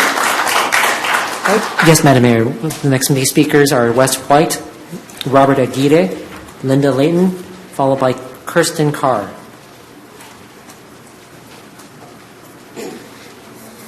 Hello, Wes White, Salinas Monterey County Homeless Union, California Homeless Union, National Union of the Homeless, part of the Poor People's Campaign, and National Call for Moral Revival. Calling to ask for your vote against this item. It is open discrimination at its finest that everybody does. You think about like the Beatitudes. I mean, I grew up being a Christian, and that actually drove me and compelled me to do this work because there are people suffering, and your mission field is right outside your front door. There's so much need in the world. So my question is, where do they go? If they don't belong there, where do they go, Gilroy? Where do they belong? They need to be somewhere. I mean, I'll throw out there 400 square feet in the structure. There's trailers, there's running water, electricity. If we want everyone to be safe, right? And there's even, like was mentioned, children who are homeless too. So those are vulnerable, completely innocent people. What are you going to do for those folks? And how do we maximize this and make it scalable toward functional zero? If the behavior is drug addiction and indecent exposure to these things, walls. Everything that happens right next door to you is happening outside. It's just that they don't have walls to cover it. What they need is a door that locks and a roof, somewhere to be 24 hours a day, 7 days a week, 365 days a year. So the ultimate question is, where do they go? If you really want to solve it, then compartmentalize it so that they're somewhere. Please, stop the sweeps. All right, thank you. Next speaker is Linda Layton. Oh, sorry, Robert Aguirre. I'm sorry. No, you are. You're next. That's what I get for trying to help the city clerk. Okay. I was wondering if it's possible to pull up the map. I don't know. Can you pull up the map that you had? Can we do that? I'd like. You have your time is running. It's okay. So the answer is no. Okay. Well. All right. I find it very interesting that the map shows these areas where people aren't allowed. Thank you. Redlined. Okay. Does that bring back any kind of thoughts or memories about redlining, about how we keep people out of certain areas or we confine people to certain areas? I think that's what you're doing here. And I think you're going to end up on the wrong side of history when later on they find out that this council actually voted to redline people and not allow certain people to be in certain areas. That was proven to be a big mistake, and many statues of people that were supportive of that have been taken down. So I ask all of you to just search yourself and find out yourself if you think that you want to be on the side that will come down in history of people that actually persecuted, that went against people and not allowing them to have a peaceful place to be. You talk about danger. Just before getting up here, I ran Megan's Law. There are 418 registered sex offenders living in your community. 112 of those are in violation. If you want to be concerned about people that might threaten you or your children, go look up these people, okay? Because they're more likely to do something against your children or your wife or your whoever your people that you love, more so than people that are only trying to survive. People that are living outdoors, that are there, again, against their own will. They have no other place to go, and this is their lot in life right now. And so rather than try to criminalize them, push them away as either restrict them to certain areas or ban them from certain areas, which is the way society is done. Time is up, but thank you. Point taken. Thank you. All right, now the next speaker is Linda. Yes. Hi, my name is Linda Layton, and again, I'm going to try not to cry, but I am one of those homeless people who you speak of. I'm going to read from this thing, though. I've done some great things in my life. There was a project here in Gilroy when I first got back here that was a Good Samaritan project. I was one of 7 women who graduated out of 2,000 people. One of 7 women who graduated that program. It was called the Good Samaritan Project. And out of the 7 women, I was one of 2 who founded or put together the first women's support group that was registered here in this town. As soon as I graduated, that all ended. Nobody followed our footsteps to keep it going. I don't have any felonies. I've never been really in trouble to per se so much, you know. But now I'm afraid I'm going to be cited. I'm going to be in trouble for not having a home. You say you have the police that are now that's called, what are they called? The quality control people. This quality control group that you have, one of these officers told me when I just tried to make a report of something that was done to me, he told me to use street justice. Now, when do you hear that? I have to use my own type of justice instead of, because I'm not counted as everybody else, and have the police, you know, to do what they're supposed to do for me. Because they put me into a group with everybody else. Let's see. Also, I heard in the last meeting that they were saying that first it was about the water contamination. I believe I heard that the contaminated water was from years ago, and it was the couple of the top watersheds, not the downtown watersheds. And so that wouldn't be the people. That would be probably agriculture. I don't know. But anyhow, let's see. I have little notes, but I don't even know what to do.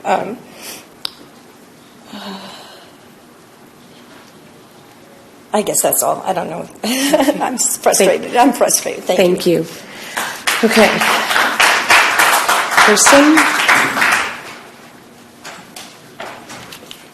Good evening, Council. I am Kirsten Carr. I am both a Gilroy resident as well as a representative of Navigator Schools. We're the charter management organization Gilroy Prep School belongs with our charter management organization.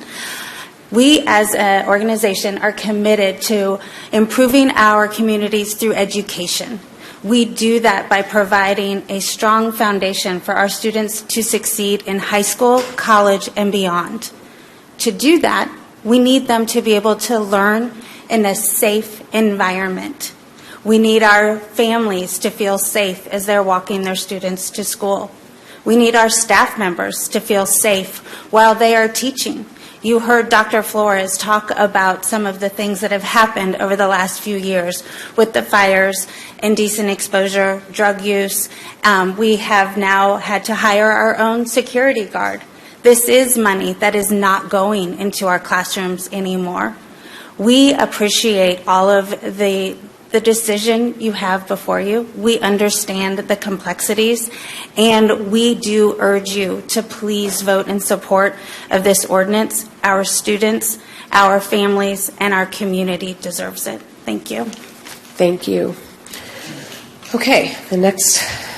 Yes, Madam Mayor. The next 4 speakers are Tristia Baumann, followed by Des Martinez, followed by Serena Jacobson, followed by Sally Almendarez. Okay, if your name was called, could you please make sure you're sitting in the front row? And at the podium should be Tristia. Hello, thank you. My name is Tristia Baumann. I'm a Gilroy resident. I also have 17 years of legal experience focused primarily on combating policies that criminalize homelessness. The majority of the time that I have been an attorney, I worked at the National Homelessness Law Center, where I studied 187 cities' policies since 2006 and tracked the failure of those policies like the proposal as written before this council, that have not only subjected cities to expensive litigation, but failed to achieve any constructive policy goal. That office is the office that filed Martin v. City of Boise. It was my office that brought and won that case, resulting in the binding Ninth Circuit precedent that has been the focus of this council's discussion around how to regulate public space. I also launched the Housing Not Handcuffs Justice Network, which is a network of litigators across the country working to combat laws that criminalize homelessness. I'm currently the directing attorney of housing at the Law Foundation of Silicon Valley, the largest provider of legal services here in Santa Clara County. I give you my background to say that as written, and it should be clear to this council, as written, this policy does expose this city to expensive litigation for violating multiple constitutional rights of unhoused people, including the Eighth Amendment. And I know that I have only a brief moment, so I'll be very clear. This policy, as written, targets the same conduct that was at issue in Boise. It would be enforced against people that do not have access to housing or shelter alternatives. The proposal seems to hinge on the fact, referencing a single line in a footnote of the Martin decision, that there may be spaces outside of the banned areas where people can be, which would lead to theoretically a conclusion that people are not being punished for their status as unhoused people. But this council has not been presented with any public information showing where people can be. In fact, that's what you've heard from members of the audience. People do not know where they can be. I'm sorry, your time is up. Thank you. Thank you. Okay, Des Martinez. Des.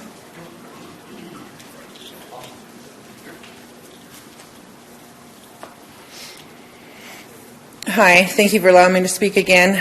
I would say that listening to everybody, I heard a lot of support, but I also heard a lot of complaints with no solutions given to you guys. So I want to give you guys some solutions. It's called Resources for Harm Reduction. It is, and I heard you guys do that today. Great. That's amazing. Thank you guys for doing that. But resources, affordable housing. You need transitional housing. We need housing and shelters for women and children or children with families. We need shelters for people that are coming out of rehab. You want them to go to rehab? Well, where are they going after they get out of rehab? They're going back to the streets where they're going to have to use substance abuse again, all over again. We need mental health services provided for individuals. We need housing after they go to mental health services. As long as there is no option of sleeping indoors, the government cannot criminalize unhoused people for sleeping outdoors on public property on the false premise that they had a choice in the matter.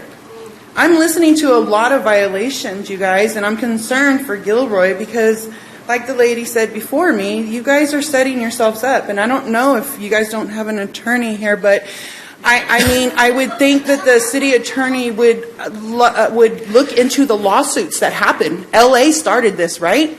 everybody's fallen. I mean, your guys' ordinance reads like the LA, but did you know that LA got sued after the fact? And I see you looking at the time, so let me go ahead and talk real fast because I don't think you're paying attention to me, sweetheart.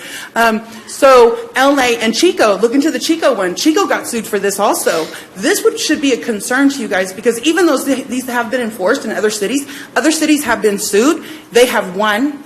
Not only that, there are pending lawsuits that are going on in other cities right now. So I would be concerned, Mayor, I would definitely be concerned, and I would look into these lawsuits, and I would definitely speak to my city council about finding other solutions. There is nothing that we can do without having a place to go. Thank you. All right, the next speaker is Serena Jacobson. Serena Jacobson. Hello, I am a Gilroy resident and a mother of a stepson, 6 years old. This was our third year living in Gilroy. We did not know what we were walking into, walking my son up and seeing the encampment, the fires, everything that everyone's been talking about. I am very sympathetic to people going through a hard time, and I do believe more help needs to be out there. Kids, ours that have homes and those that don't, every single person needs to be safe. The women are not protected at night. They're being raped. Something needs to be instilled. Doing nothing is not helping. My son goes to Tiny Tots daycare, which they have belligerent homeless constantly trashing. He also goes to Gilroy Prep. As I've said, I've personally been harassed by an angry, aggressive man, terrified to walk my son to school, anxiety-ridden on what next door post I'm going to get. Walk up to pick up my son to see an officer politely asking someone, please, can we just go this way? Him screaming behind my son's classroom. Say this person has a weapon and pop something off. I'm supposed to just trust that this person is safe. We need to focus on the children. And yes, also use the nonprofits to your advantage to get help to people that need it. Use them. Use your power to get what we all want. Safety for all, everyone. And yes, kids are a priority for all, like everyone. Thank you. Thank you. Okay, next speaker is Sally Armendariz, and then Valentina Renales.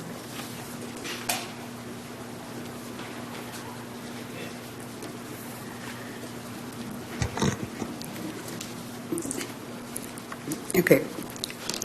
This ordinance really does nothing to remedy the situation that we have. I ask you all of you up here, to remember your Christian values when you take a vote on this ordinance today. All of you sit up here as elected officials who have taken the oath to uphold the Constitution, to serve the residents of Gilroy. Some of you, as you go to church, claim to be Christians. Yet this ordinance, if you vote on this ordinance, you are turning your face on other human beings who are less fortunate than you, and that's to be shameful.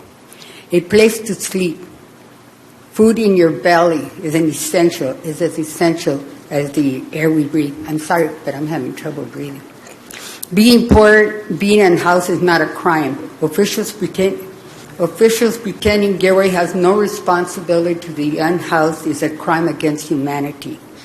You have taken an oath to protect the citizens of Gilroy. The unhoused are residents of Gilroy. If in your life as a Christian or your position as a city council person you cannot protect all Gilroyans, then resign. Like I said in the beginning, I ask you to use your Christian values when you vote for this, when you are protecting the unhoused who are there, well, not choice, but because they don't have the same means of quality of life that you people up here do. You know, these are human beings that some of you probably even went to school with some of them because they are Gilroy residents. That's what I have to say. Thank you. Sorry I can't talk. Thank you. Okay, Valentina Renales, followed by Jose Montez, and then Gary Walton. Hello, my name is Valentina Renales. I am one of the ones that brought this, I feel like it was 6 months ago, in front of you guys to talk about this. As much as I am an advocate for the houseless, I'm also a system impacted myself. I have lost both parents from addiction. My brother is currently homeless, struggling with not only drug addiction but mental health. In 2001, they were writing songs about this particular matter. Unfortunately, like drug addiction and mental health, research and successful drug policy show that treatment should be increased, law enforcement decreased while abolishing mandatory minimum sentences. Now, with that said, we need to do something for this community. I was here when I was 14 years old. I'm 44. We didn't have alcohol and drug programs. We didn't have homeless. San Jose has the same problem. Kid Collegiate just was in front of the board, students saying, hey, we need to do something. We have people slamming in the bathrooms. My buck stops when it comes to kids. The stuff that those kids at that school were exposed to through the fence is asinine. And as much as we want to go back and forth, we need to realize we got to do something to put in place to protect the barrier of the kids. The fact, I brought this up, the fact that we deal with this over here, there's a park up by Luigi Aprea, like there's a park there. I don't see homeless there. It wouldn't happen on that side of town, but yet we tolerate it on this side of town. This community deserves better. I'm not bashing the houseless. I'm not bashing this community. Gilroy needs to do better. What I'm saying is we got to draw the line, and we got to start somewhere of having the bare minimum of our students deserve better in this community. Like whether it's 500, whatever we agree on, getting our students protected so that they have a way to and from school that's not interrupted with all this unnecessary stuff. And everybody that's here advocating for the kids, man, I hope I see you at the school board meeting too. Okay. Thank you. Okay, Jose Montez and then Gary Walton. Good evening, members of the City Council. You know, I've been homeless twice in my life, but I never disrespect property. Being homeless is not a crime. Being poor is not a crime. But it is a crime when the homeless defecate in front of your building. It is a crime when the homeless break into your property and you call the police that there's nothing they can do. Because by the time the police come, it's probably 10 or 12 hours later because it's not an emergency, because life is not a threat. If you're going to put money into homeless, I understand it's a very sensitive issue, but you rather put it in homeless or you put it into children? There's one issue that nobody spoke about, but we tried to box the homeless all, put them all in one basket. There's some homeless that really need help. We need to help them. But there's some homeless, they choose to be homeless and they don't want help. So what do you want to do about that? And those are the homeless that cause a lot of problems in our community, cause problems to our property. If we continue the way we're going, well, soon we're going to be homeless ourselves because they depriving pretty much our property rights. We can't even lease our buildings because they're defecating right next in the front door, or they break into your front door. It's a very difficult situation, I understand, but I think there's homeless that need help, and there's some homeless that don't want help. So I hope you really look into the possibility of protecting us all, not just the homeless, because it seems like homeless have more rights than property owners. Thank you very much. Thank you. Okay.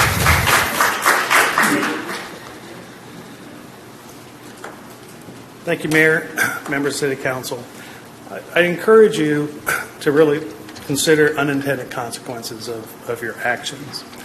It's kind of like a balloon. You push on this side, and it goes out on this side. So if you remove the homeless from the creeks, where are they going to go? And as a downtown property owner, we get our fair share. And, we get a fair share that tend to be vocal, harassing. It may not be illegal to be homeless, but other actions that they have are, and those should be enforced. You have certain standards that the community should enforce. You shouldn't allow defecating in public, urinating in public, threatening behavior, sleeping on business doorsteps, breaking into buildings, and generally trashing everything. So, I think that it's great that you're trying to figure out what the solution is. All communities are. But I think the one thing, okay, that I've seen success in is the cities that have standards and are willing to enforce them. And that's my charge to you, is you have standards. There are codes about it. Enforce them. It's not illegal to be homeless, but their behavior is. And that's what you need to do. If you want to, there's not enough money to pay for all the housing that everybody wants. An average apartment runs $500,000 to $800,000. You're never going to house all these people, ever. Services are great. Put them into housing where you can. There are people that are working on that. Treatment, but there are a lot of people, they like the life of just being homeless. But that doesn't mean you have to put up with their behavior. And that's what I'm asking you, is have some standards and enforce those standards. Thank you. Thank you. Okay. I see no other speakers. Is that correct? Yes, Madam Mayor. Okay, so closing public comment at 7:45. I'm sorry, I neglected to announce the time we started. You got that? Okay, so then that brings us back to council. I'm sure everybody's going to want to at least express themselves, so I will just start with the first person to put their hand up on the speaker, or let me see your hand if there's anybody who wants to speak. Okay, Councilmember Armendariz. Oh, I'm sorry, I looked at her first. Go ahead. Okay, Councilmember Tovar, and then Councilmember Armendariz. Oh, thank you, Mayor, and thank you everybody who spoke tonight. I think everything that was said tonight, I think all of us up here, we're compassionate to everything that you've discussed, and finding the solutions obviously is very difficult. I mean, again, but we have to start somewhere. This is a question for our city attorney, Andy, and thank you for bringing that. You talked about the lawsuits and setting ourselves up for multiple lawsuits. Andy, the way this ordinance is written currently, do you feel that that's the case? That if we move forward with this, are we putting ourselves in harm's way in regards to lawsuits? As I've said before, we believe the lawsuit as written is enforceable and is valid and is not unconstitutional. We cannot prevent other people who feel differently from filing a lawsuit if that's what they want to do. Okay, thank you.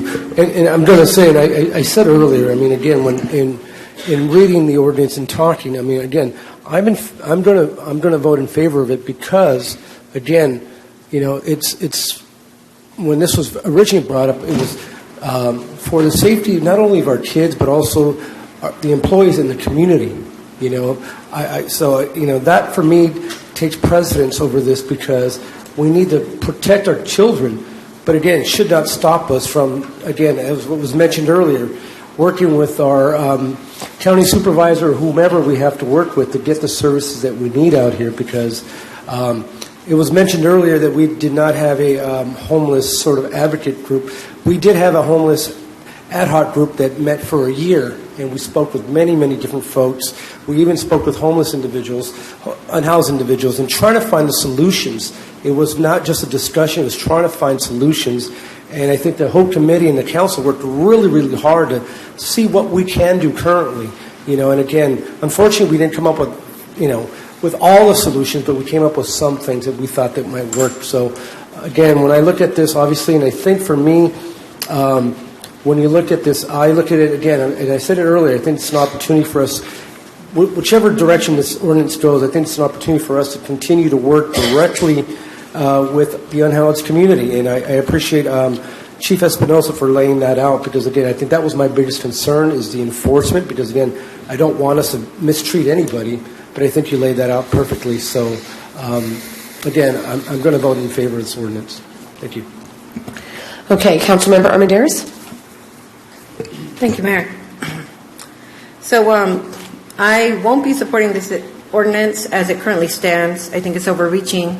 I think it's discriminatory. I think, of course, we protect our schools. Of course, we protect our playgrounds and daycares from criminal behavior. But we do it across the board. We don't make assumptions that the unhoused are the ones who commit every crime. As somebody pointed out, we have tons of people on Megan's list who are in violation, and we've not focused on them in any way or asked our police department to focus on them. I think that if we are writing a policy that's barely legal, that's barely constitutional, and we're directing staff to do that, we need to stop and take a look at ourselves and say, why are we doing this? What kind of bullies are we being when we're focusing on people who are already downtrodden, already are most marginalized, already living in a way that they don't want to live, already forced to live in poverty, right, on the margins of our community. And we take these actions because we don't want to see poor people. We don't want to see things that offend us or make us reflect on ourselves. And I think that's really evident when we look at what we've invested in. We've invested the most money in police officers. We've invested the most money in dump trucks. And we've invested the most money in staff to pick up trash, not to do anything substantial to help the homeless or help one person out of living in the camps. So, legal or not, what we're doing is unethical, it's immoral, and our country has a long history of passing laws that, although they are legal, they were inhumane, they were genocidal, they were anti-Native, anti-Black, anti-Mexican, anti-Asian, anti-women, anti-LGBTQ, and I think that this ordinance is discriminatory. I think we're leading ourselves into some expensive litigation, and I myself am going to vote against it, and I hope that you will consider it too. All right, Councilmember Hilton. Thank you. Thank you. First off, I am still uncomfortable, like I was on May 15th, with certain parts of this ordinance and supportive of other parts. Not all legislation is perfect. If many of you have followed other legislation here, there's a give, there's a take. Someone mentioned it like a balloon. I believe this one is trying to strike a balance. The scope of the initial language was too big for me. It was too big for many of us back in March, and most of us would not approve it back then, especially when it came to preventing anyone from laying, sitting, sleeping in a park or taking a nap. I appreciate us moving that language when it was discovered during the March 20th meeting by Councilmember Armendariz.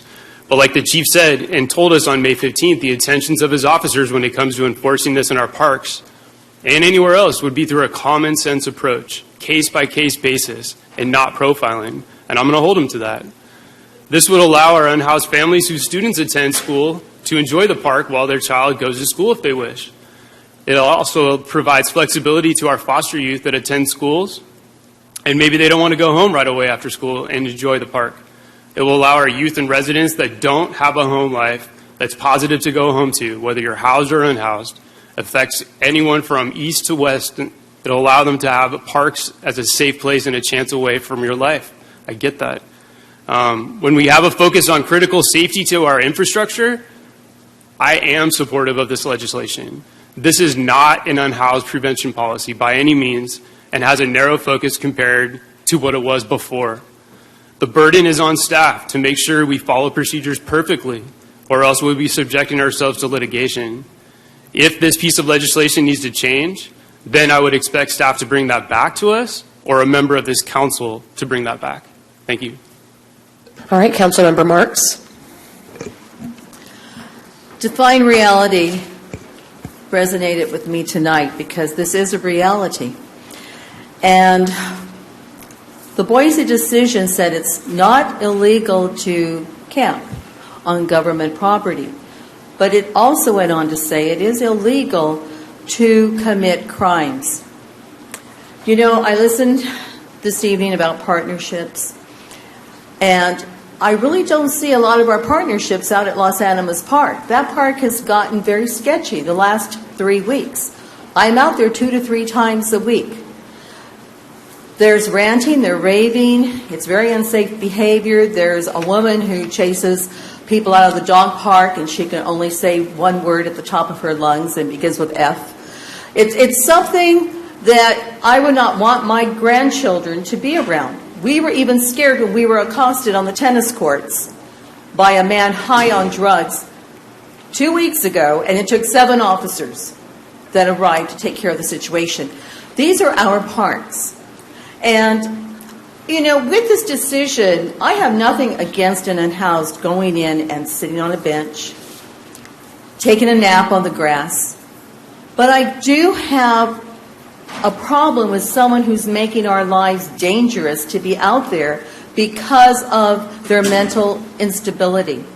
So where do we go from there? Yes, we do have to do something. I'm going to ask my council members and mayor to do something with me. Sylvia Reynes, our supervisor, has to get down here, and she has to help us. Because I know Councilmember Bronco and I have asked to meet with her. She has canceled repeatedly. She doesn't come down here. That's a disgrace. Because she was elected to represent every city in her district. We don't need rehab counseling for 1 hour a week or 1 hour a day. We need a facility that really deals with the problem. And they go into training, they get the counseling, they get on proper meds. Let's return these people to society and not just throw them away.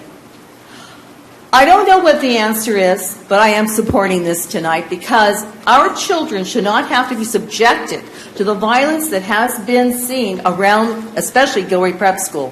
When a mother goes to pick up her child and she's faced with a gun at her window, and she wrote to all of us council members about it. So I do believe it happened.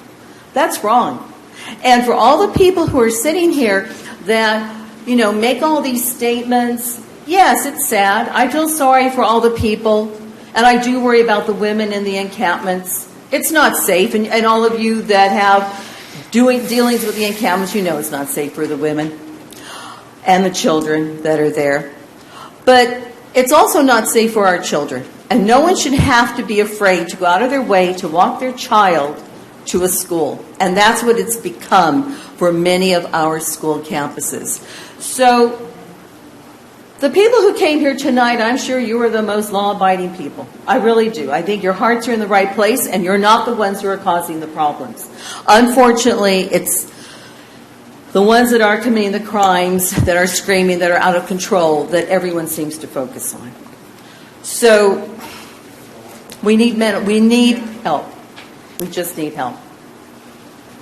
Okay, that's it. Councilmember Bracco?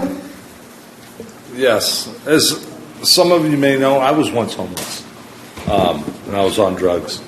And I was one of the founding board members of the Compassion Center along with Jan. But to me, the homeless population has changed a lot. I work with homeless folks in my business. There's some that we're able to help. There's some that we have to actually call the police on to remove from the premises because they're violent, they're armed, and the homeless population has refused to police themselves. So now we're left at a point where something needs to be done. The citizens of Gilroy, you say, they're not bothering anybody at the creek. There's people that live along the Uvis Creek, and we hear from them that, their fences are getting on fire. They're climbing over their fence into their backyard. They're harassing them. So something needs to be done. Like Councilmember Mark said, we were working with Supervisor Wasserman when he was our supervisor, trying to start build a facility out at the hospital because it's all county land out there. And it was moving forward until our new supervisor, we have tried to meet with her, we've called her, she doesn't even return calls. So there's where we need to do something. We need you folks to start calling her office and saying, why aren't you down here? Why aren't you helping us? Because she's not. So that would be good. We do have other supervisors that are willing to help us, that are from other areas, and we're going to be working with them. So I'm going to support this tonight. I think it's a step in the right direction. It's not unconstitutional, I don't believe, because we're not saying you can't camp anywhere. We're saying these areas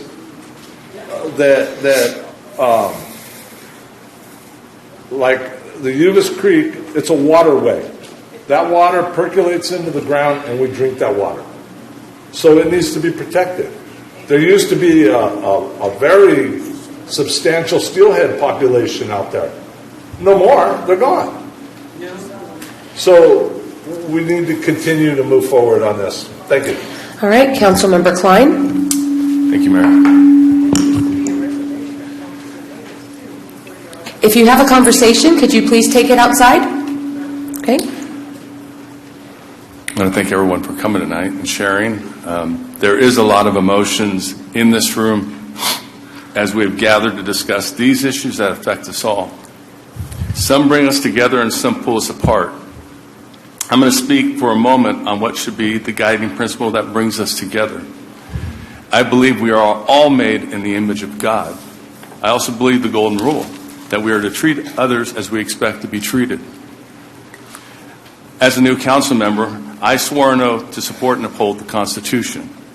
With that, the laws that make us who we are. These laws are guardrails that provide protection for the civil society that we all live in. And the ordinances we as a council must review and adopt add to the guardrails at a local level. They are not aimed at taking any rights away from anyone. They are put in place to safeguard the community as a whole while seeking ways to help those who are in need. The proposed budget for 2024 and 2025 demonstrate that the city is putting resources in the community in many different ways. But we know the resources are limited, and the times we are living in, the revenue is becoming scarcer, and the needs are getting greater. Our task as a council is to work with staff to figure out ways to work with the local agencies, service providers, and nonprofits who are on the front lines to these challenges. There is a common ground that we share, but we can only find it if we are willing to listen and work together for the betterment of our community. Thank you.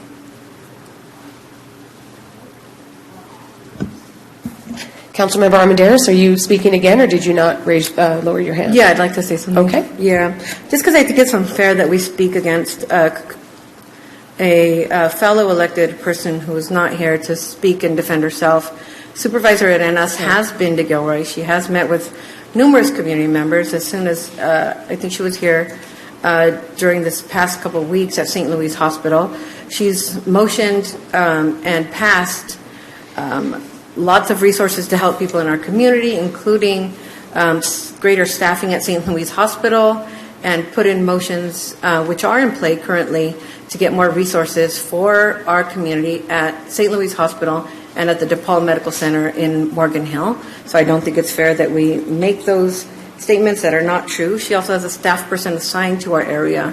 And so I think we should be more respectful in that. And regarding this issue in particular, I also think that when we say that we care about the women and children in the camps, I don't think that by voting to push them out further in the margins in our community makes them any safer. I think we're being disingenuous. So, again, it's not our place to criminalize people. It's not our place to discriminate against people based on their class or their ability to have enough money to put a roof over their own heads.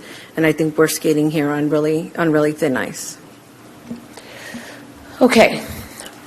I'm going to give my comments, which are not too dissimilar to what I said at the last meeting. I do want to thank everybody who has taken the time to write, call, email, come here tonight, speak. I mean, this is what we need. We need the community to come out at the time that we're trying to do something. This is not the first time, though, that we've heard this issue. This has been something, for those who may not be aware, that has been ongoing for about a year at least, starting with our ad hoc committee trying to figure out how to draw the line, so to speak. So we wouldn't be here if at issue were solely sitting, sleeping, lying, or using and carrying or placing personal property in public spaces. We wouldn't. We're here in response to very real threats to public safety based on numerous reports by residents, school parents, businesses, daycare operators, and to what our city staff has discovered in responding to these complaints and clearing out encampments. This ordinance seeks to balance the ability of all members of the public to use public spaces with safeguards for areas where threats to public safety are the most grave and can cause the most harm. That's what we're trying to do. Do we have a sworn duty to all our residents? Absolutely. Does that mean we look the other way when one causes harm to another, or when someone compromises the structural integrity of infrastructure we all rely on every day and assume is safe?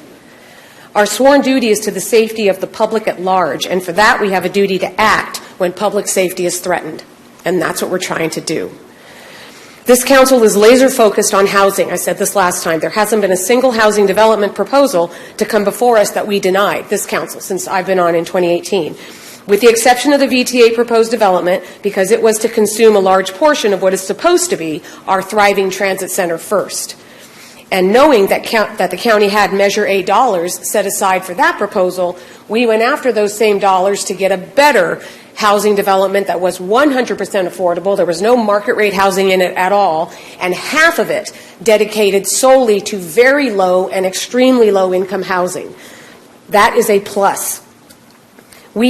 Yes, we all, when we take office, swear to uphold the Constitution, but our actual our jurisdiction is limited to the city charter. That's what we use as what our jurisdiction allows us to do. That's our primary duty, and that means we're responsible to provide essential city services first: our police, our fire, emergency medical response, streets, sewer, water, etc. Since last fall, the city administrator and I have toured interim housing sites both inside and outside of Santa Clara County, together with the service providers, so that we could ascertain what it would mean to have such a site in Gilroy. We discovered that maintaining these sites with the level of monitoring and services that are required come at a very steep price tag of over $40,000 per person per year. It's not just about finding a space and saying, go here. You have to provide the services for the people who are going to go there, and that can be indefinite. It's the same with emergency shelters. It's not about just finding a vacant building. We have to know who's going to be staffing it, what service provider is going to be there. Gilroy, like every other city in Santa Clara County except for San Jose, does not have a Department of Social Services. We work with other jurisdictions, namely the county, for matters of public health and social services. In Gilroy, Santa Clara County Housing Authority manages the Housing Choice Voucher Program, known as Section 8, and provides rental assistance for 2,386 Gilroy residents. By allocating the federal Community Development Block Grant, the City of Gilroy provides $140,000 of annual funding to Rebuilding Together Silicon Valley to make critical home repairs for safety and accessibility modifications that helps to keep residents, often elderly, from being displaced. In further efforts to protect against displacement and prevent homelessness, the City of Gilroy is dispersing over the next 2 years $474,000 in permanent local housing allocation funding from the state. That money is going specifically $110,000 over 2 years to St. Joseph's Family Center to provide emergency rental assistance, utility assistance, and other supportive programs that help diminish the risk of becoming homeless. $40,000 over 2 years to Project Sentinel, providing fair housing services and investigating complaints to address housing discrimination for Gilroy residents. $40,000 over 2 years to Project Sentinel for landlord-tenant counseling and dispute resolution program to help resolve housing conflict and protect Gilroy residents from displacement. $40,000 over 2 years to CADAS, Community Agency for Resources Advocacy and Services, to provide rental and deposit assistance to prevent homelessness for Gilroy families and individuals. $80,000 over 2 years to South County Compassion Center for services to unhoused Gilroy residents to meet their basic needs and to connect them with services to help them attain permanent housing. $70,000 over 2 years to St. Joseph's Family Center for training and employment readiness to prepare individuals that are homeless or at risk of homelessness for stability and greater self-sufficiency. $54,000 over 2 years. The Health Trust delivers meals to low-income and homebound seniors at risk of food insecurity, allowing them to remain in their homes. And $40,000 over 2 years to Silicon Valley Independent Living Center, providing Gilroy residents with disabilities counseling, emergency rental assistance, housing search services to obtain safe, affordable, and accessible long-term housing.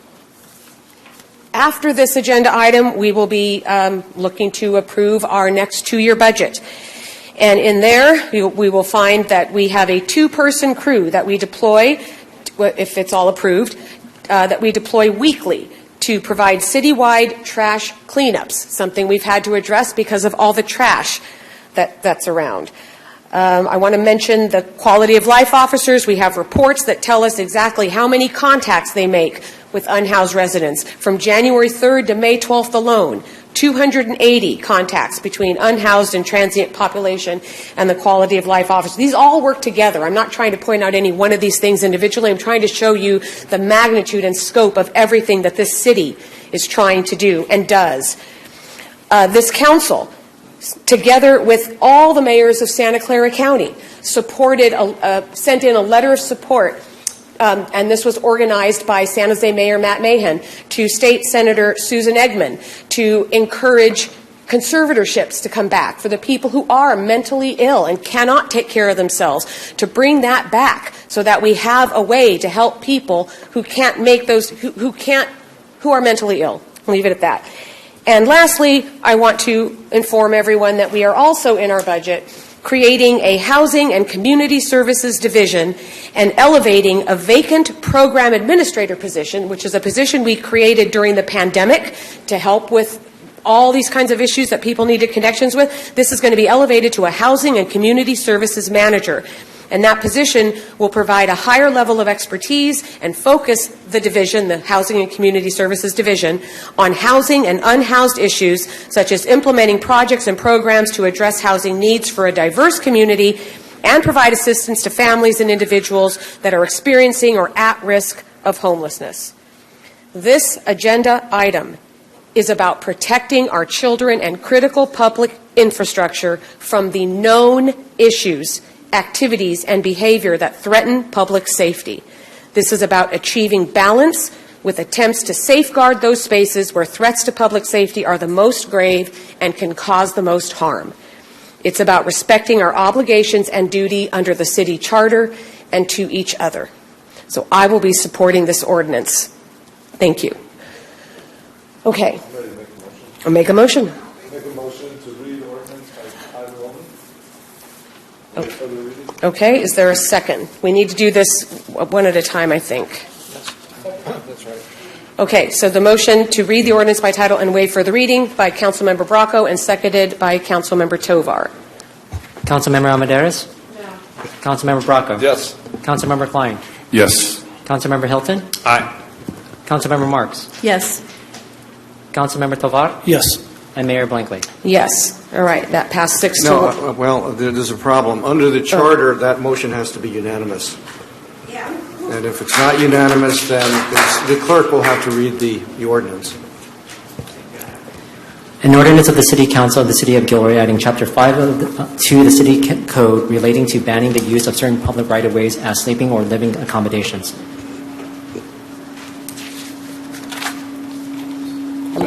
I don't understand. Well, what I'm saying is, under the charter, the ordinance must be read unless the council members present unanimously vote not to read it and to waive the reading. The council may want to reconsider this motion that was just made, if that's true. If Councilmember Armendariz is willing to reconsider it and re-vote on this motion, then that could be done. Otherwise, the clerk will have to read the ordinance. Because this is just about reading it. It's just about reading the ordinance. It has nothing to do with passing the ordinance.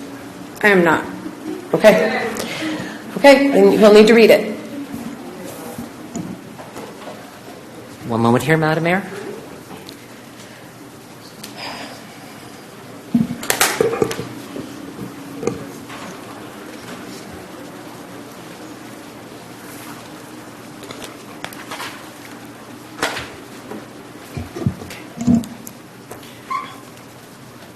Ordinance number 23-XX, an ordinance of the City Council of the City of Gilroy adding Chapter 5 to the Gilroy City Code relating to banning the use of certain public right-of-way as sleeping or living accommodations. Whereas the City Council of the City of Gilroy, known as City, has considered the report from City staff and all public comments, if any, on the need to enact an ordinance in accordance with prohibiting the use of public right-of-way as living or sleeping or living accommodations, and whereas the City finds that it has legitimate and compelling interest in the protecting the public health, welfare, and safety of its residents, as well as preserving the same within the City, its parks, and other public property, and whereas the City must appropriately consider various interests and formulate policy to best protect public health, safety, welfare, property, and the environment with limited resources, and where the City Council acknowledges the lack of nightly shelter beds and housing currently available regionally and recognizes the systemic systemic lack of state and federal investment in shelter and public health services for those experiencing homelessness, and whereas the City Council acknowledges that it is currently unavoidable that some people with live or shelter for survival outdoors until they are able to access a affordable or free shelter or housing.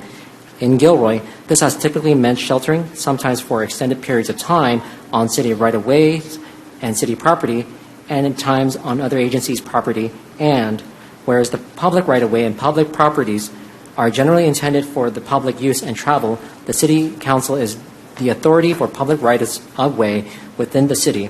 As such, the city must consider the safety of motorists and pedestrians traveling on roadways and sidewalks, including to and from neighboring properties, businesses, and residences. The city has had increasing concerns regarding safety due to camping on or in rights-of-way and public property in or near streets, roads, sidewalks, and public access points. And whereas the safety and the protection of the most vulnerable population in Gilroy, children, is paramount concern to the City Council, and whereas the City Council has heard reports from residents of negative interactions between those using public right-of-ways as sleeping and living accommodations and children traveling on paths towards and near location schools and parks, and whereas the city has also been made aware of instances where encampment locations near bridges and the creeks have resulted in damaging activities that, if had left unaddressed, could have resulted in eventual infrastructure failure that would have negatively impacted public safety. And whereas the City Council recognizes the difficult challenge of balancing the needs of residents and public at large to access clean and sanitary public areas, as well as the assurance of safe travel with the needs of individuals who have no alternatives for living accommodations and the storage of their personal property, but also balancing those needs with the concerns of residents that use such property as living in sleep accommodations and strong personal properties interferes with the rights of other members of the public to use of public areas for the intended purposes and can create a public health or safety hazard that adversely affects those who use public use areas. Whereas the city has determined that the ordinance is necessary to the public health, welfare, and safety of residents of the city by enacting regulatory restrictions on using public right-of-ways for sleeping and living accommodations at designated locations, and whereas the city will maintain a map showing the portions of the city impacted by this ordinance, including and attached as Attachment A to this resolution, and whereas the area affected by this ordinance accounts for 24.4% of the total area of the city, leaving a large majority of the city's total area, 75.6% in total, unaffected by this ordinance, and whereas the city now desires to proceed with the process of enacting this ordinance for the purpose of protection of the public health, welfare, and safety of its residents. Now, therefore, the City Council of the City of Gilroy does hereby ordain as follows. Section 1. The foregoing recitals are true and correct and are incorporated herein in this reference. Section 2. Chapter 5 of the Gilroy City Code shall be added to read as follows. Chapter 5. Ban on the use of certain areas of public right-of-way as sleeping or living accommodations. 5.1. Definitions. The definitions contained in section shall govern the construction, meaning, and application of word and phrases used in this chapter and shall not apply to any other chapter of the Gilroy City Code. Subsection A, city employee means any part-time employee of the City of Gilroy. Section B, personal property means any tangible property and includes but is not limited to goods, material, merchandise, tents, tarpaulins, bedding, sleeping bags, hammocks, sheds, structures, mattresses, couches, chairs, other furniture, appliances, and personal items such as household items, luggage, backpacks, clothing, documents, and medication. Section C, public right-of-way, means all property that is owned, managed, or maintained by the city, or where the city possesses a property interest allowing public use of such property, such as right-of-way interest, and shall include, but not limited to, any public street, space, ground, building, or infrastructure. Section D, sidewalk, means that the portion of a street other than the roadway set apart by curbs, barriers, markings, or other delineation or for pedestrians' travel. Section E, street, means a way, a place, or whatever nature, publicly maintained and open to the use of public for purposes or vehicular travel or parking, and includes every highway, avenue, lane, alley, court, place, squares, sidewalk, parking lot, parkways, curves, bikeway, or other public way in the city which has been or may hereafter be dedicated and open to public use, or such property, public property so designated in any law of the state. Section F. Tent means a collapsible shelter made of fabric or a tarp stretched and thus sustained by supports, which is not open on all sides and which hinders all unobstructed view behind or into the area surrounded by the fabric. Section 5.2, prohibition of using public right-of-way as sleeping or living accommodations. A, parks and playgrounds.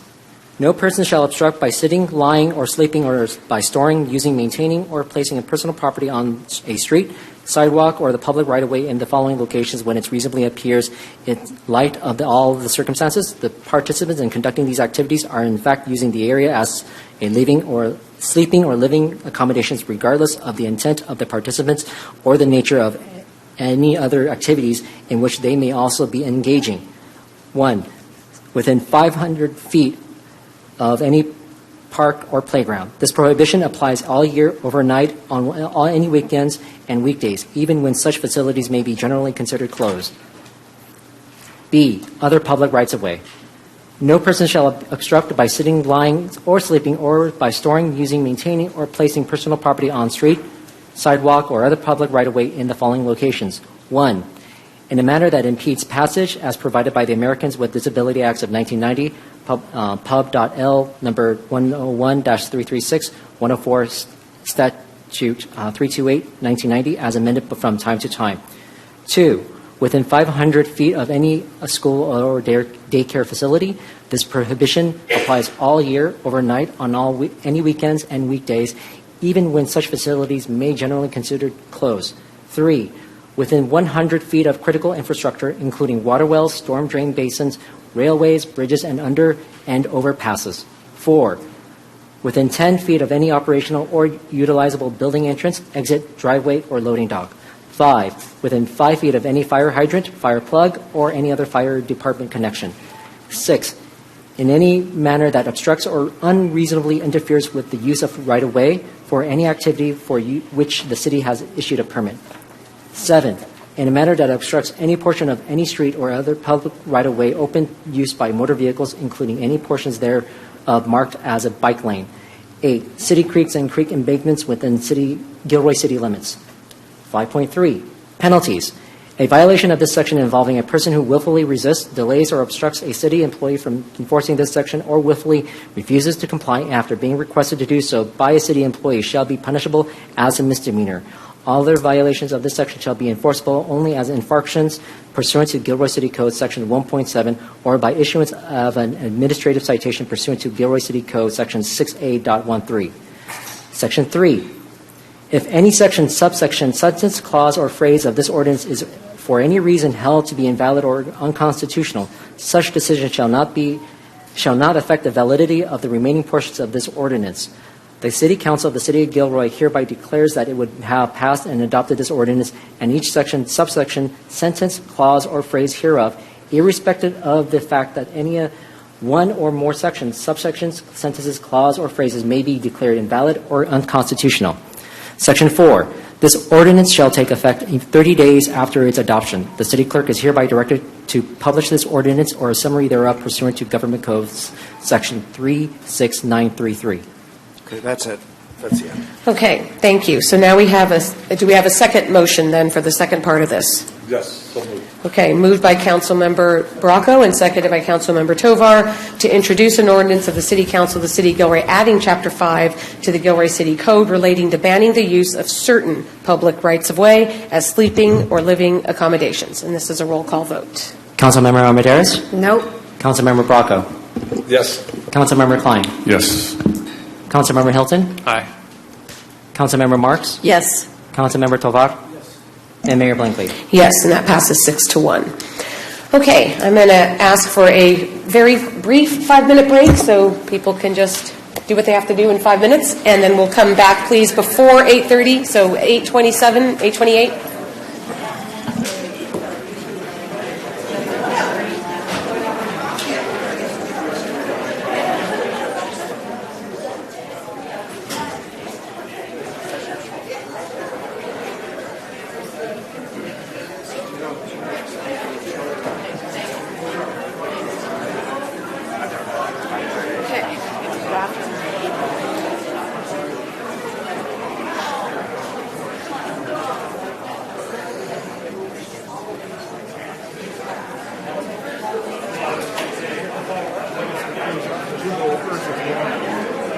Okay. Discard? Discard, yeah. You got it. Thank you, bud.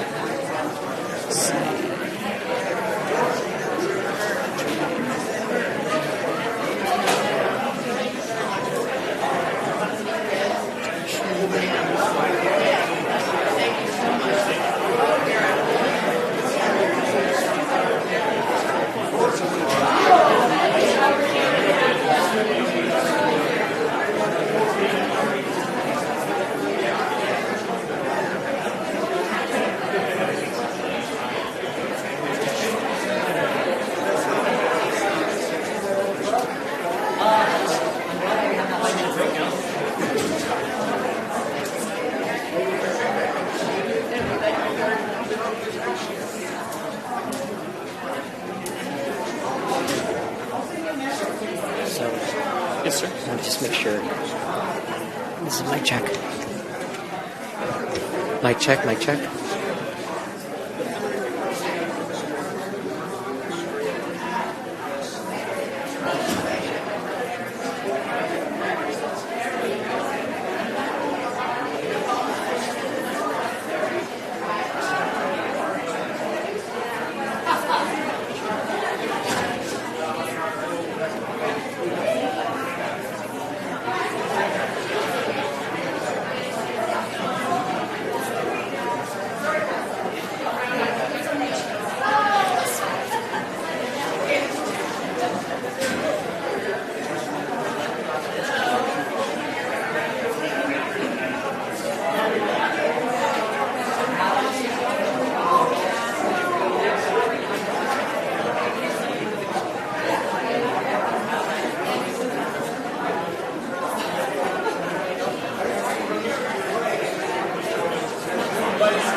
No, huh? I don't think we have. We're saying we might only use one time, 43 votes, but never not wait.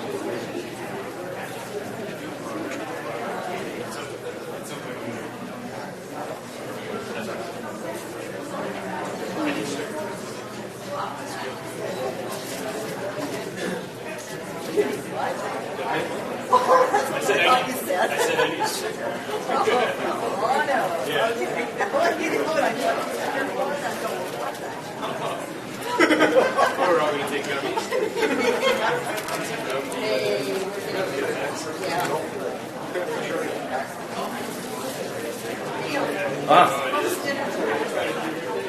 Enchiladas. From who? I don't know what. Maybe I'll take them. Are they all the same? I think so.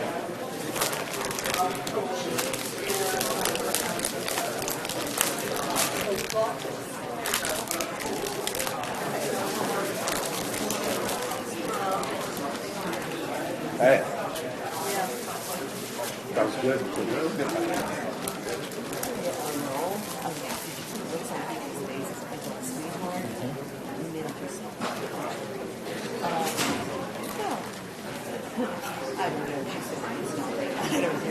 Well, maybe you can put in good words with us. And I wanted to say to her that those people ain't going to talk to her for 5 minutes. That's not a meeting. She wouldn't have told me that I didn't want to be part of it. Well, I heard.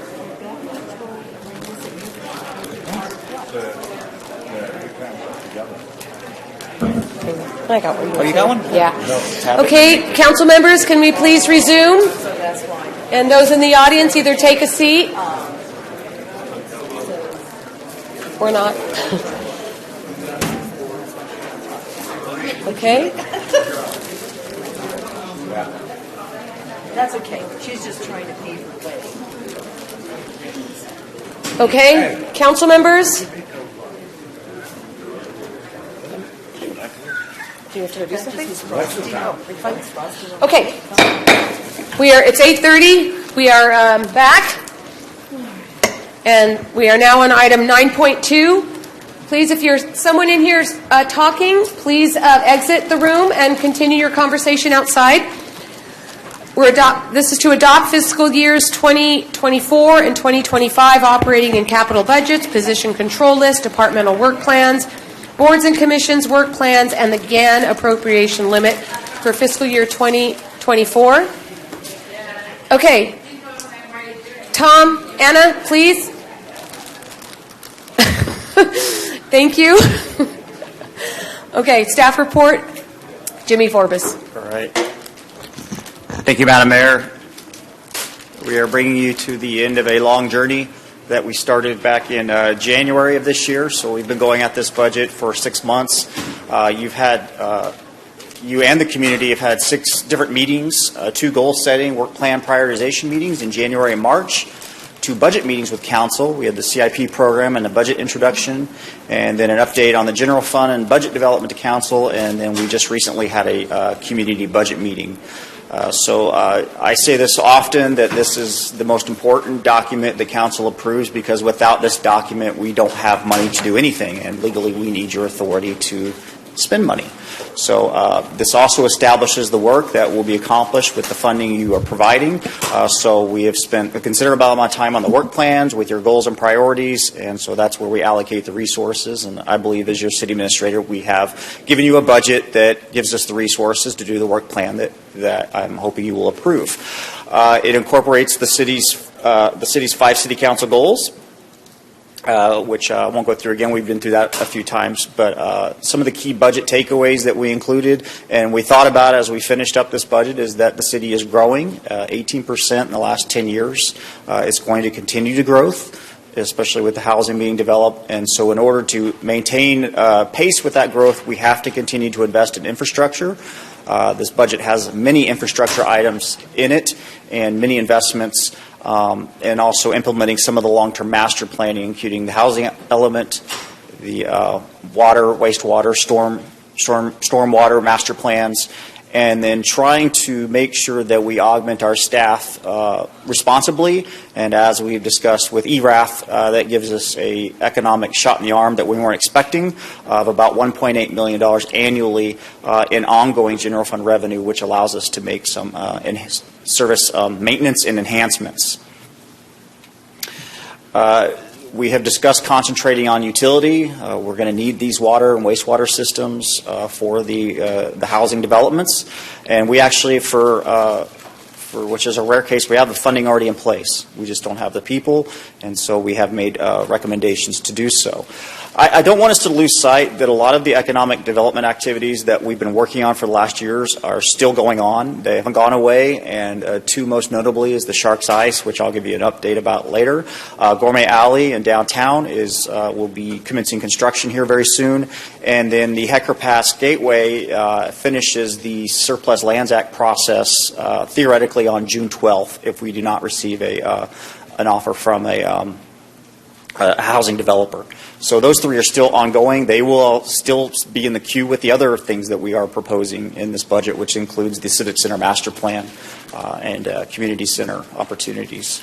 We also have in here public safety enhancements. We're putting significant money into the equipment and the facilities that our first responders utilize, and also using some of the ERAF money to add firefighters, dispatchers, and police officers. And then lastly, strategic uses of general fund balance while maintaining adequate reserves.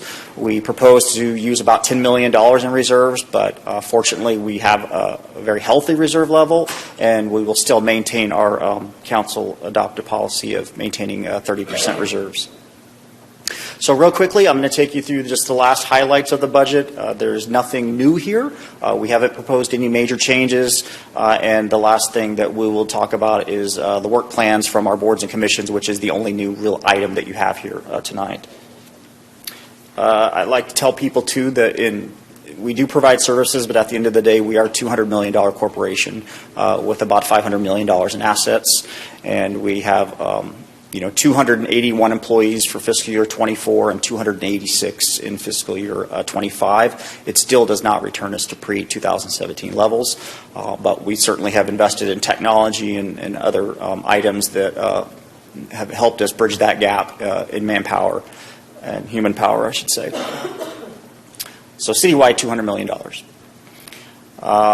The greatest source of income for us is taxes and charges of services. So the taxpayers pay the majority of things. But one thing I wanted to point out was line 4, grants and intergovernmental in fiscal year 24, $11.6 million, and fiscal year 25, $14.1 million. That number was almost non-existent just a few years ago. So really wanted staff to get a lot of credit for working hard to get grants, and we're really seeing the benefits of that and keeping our fingers crossed that even bigger grants are on our way. But that has really helped us bridge some of the gaps in our funding issues.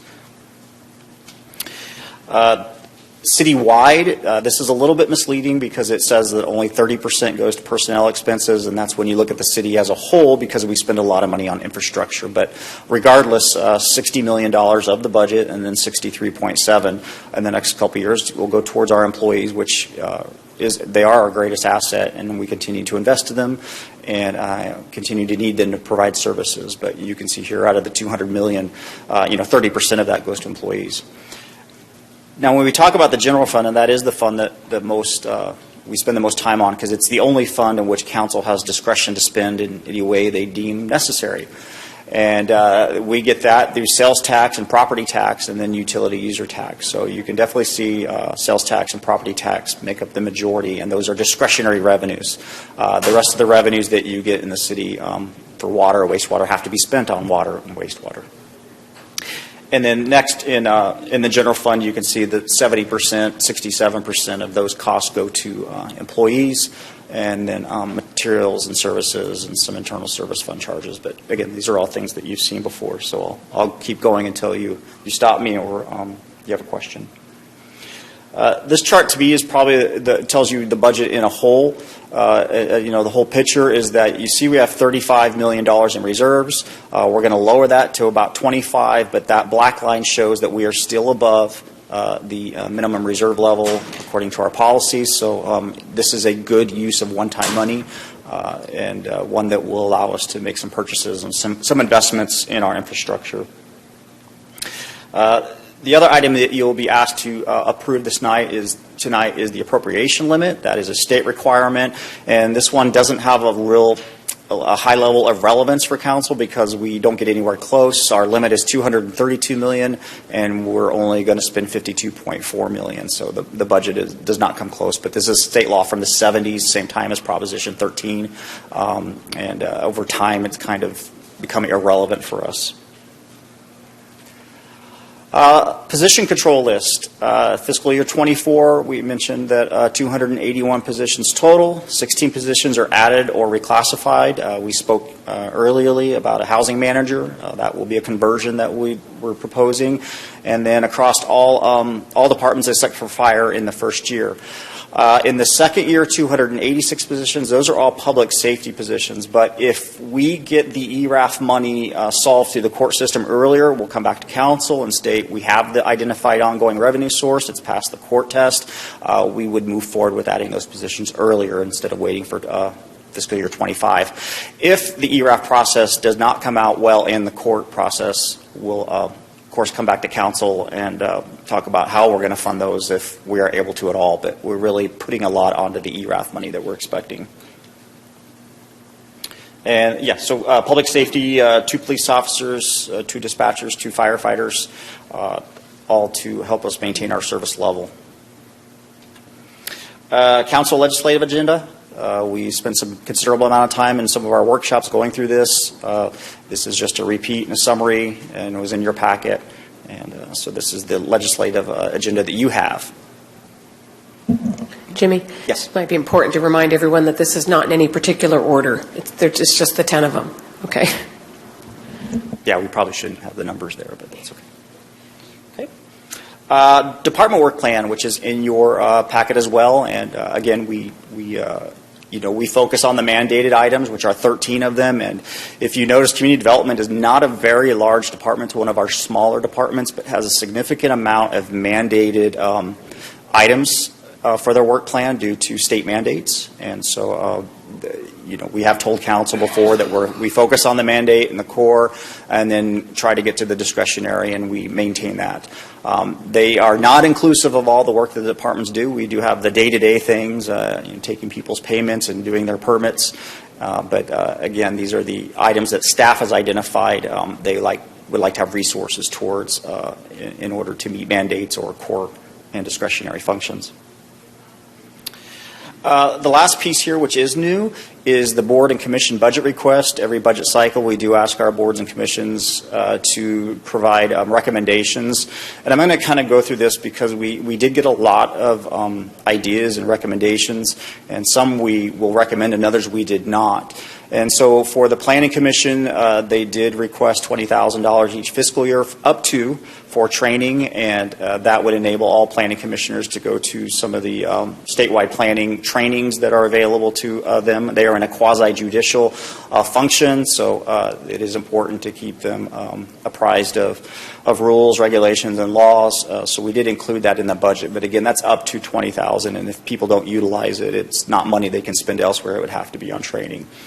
We got some really good recommendations from the Parks and Recreation Commission, and they were focused on dog parks. Must be a lot of dog owners on the Parks and Recreation Commission, which I can appreciate.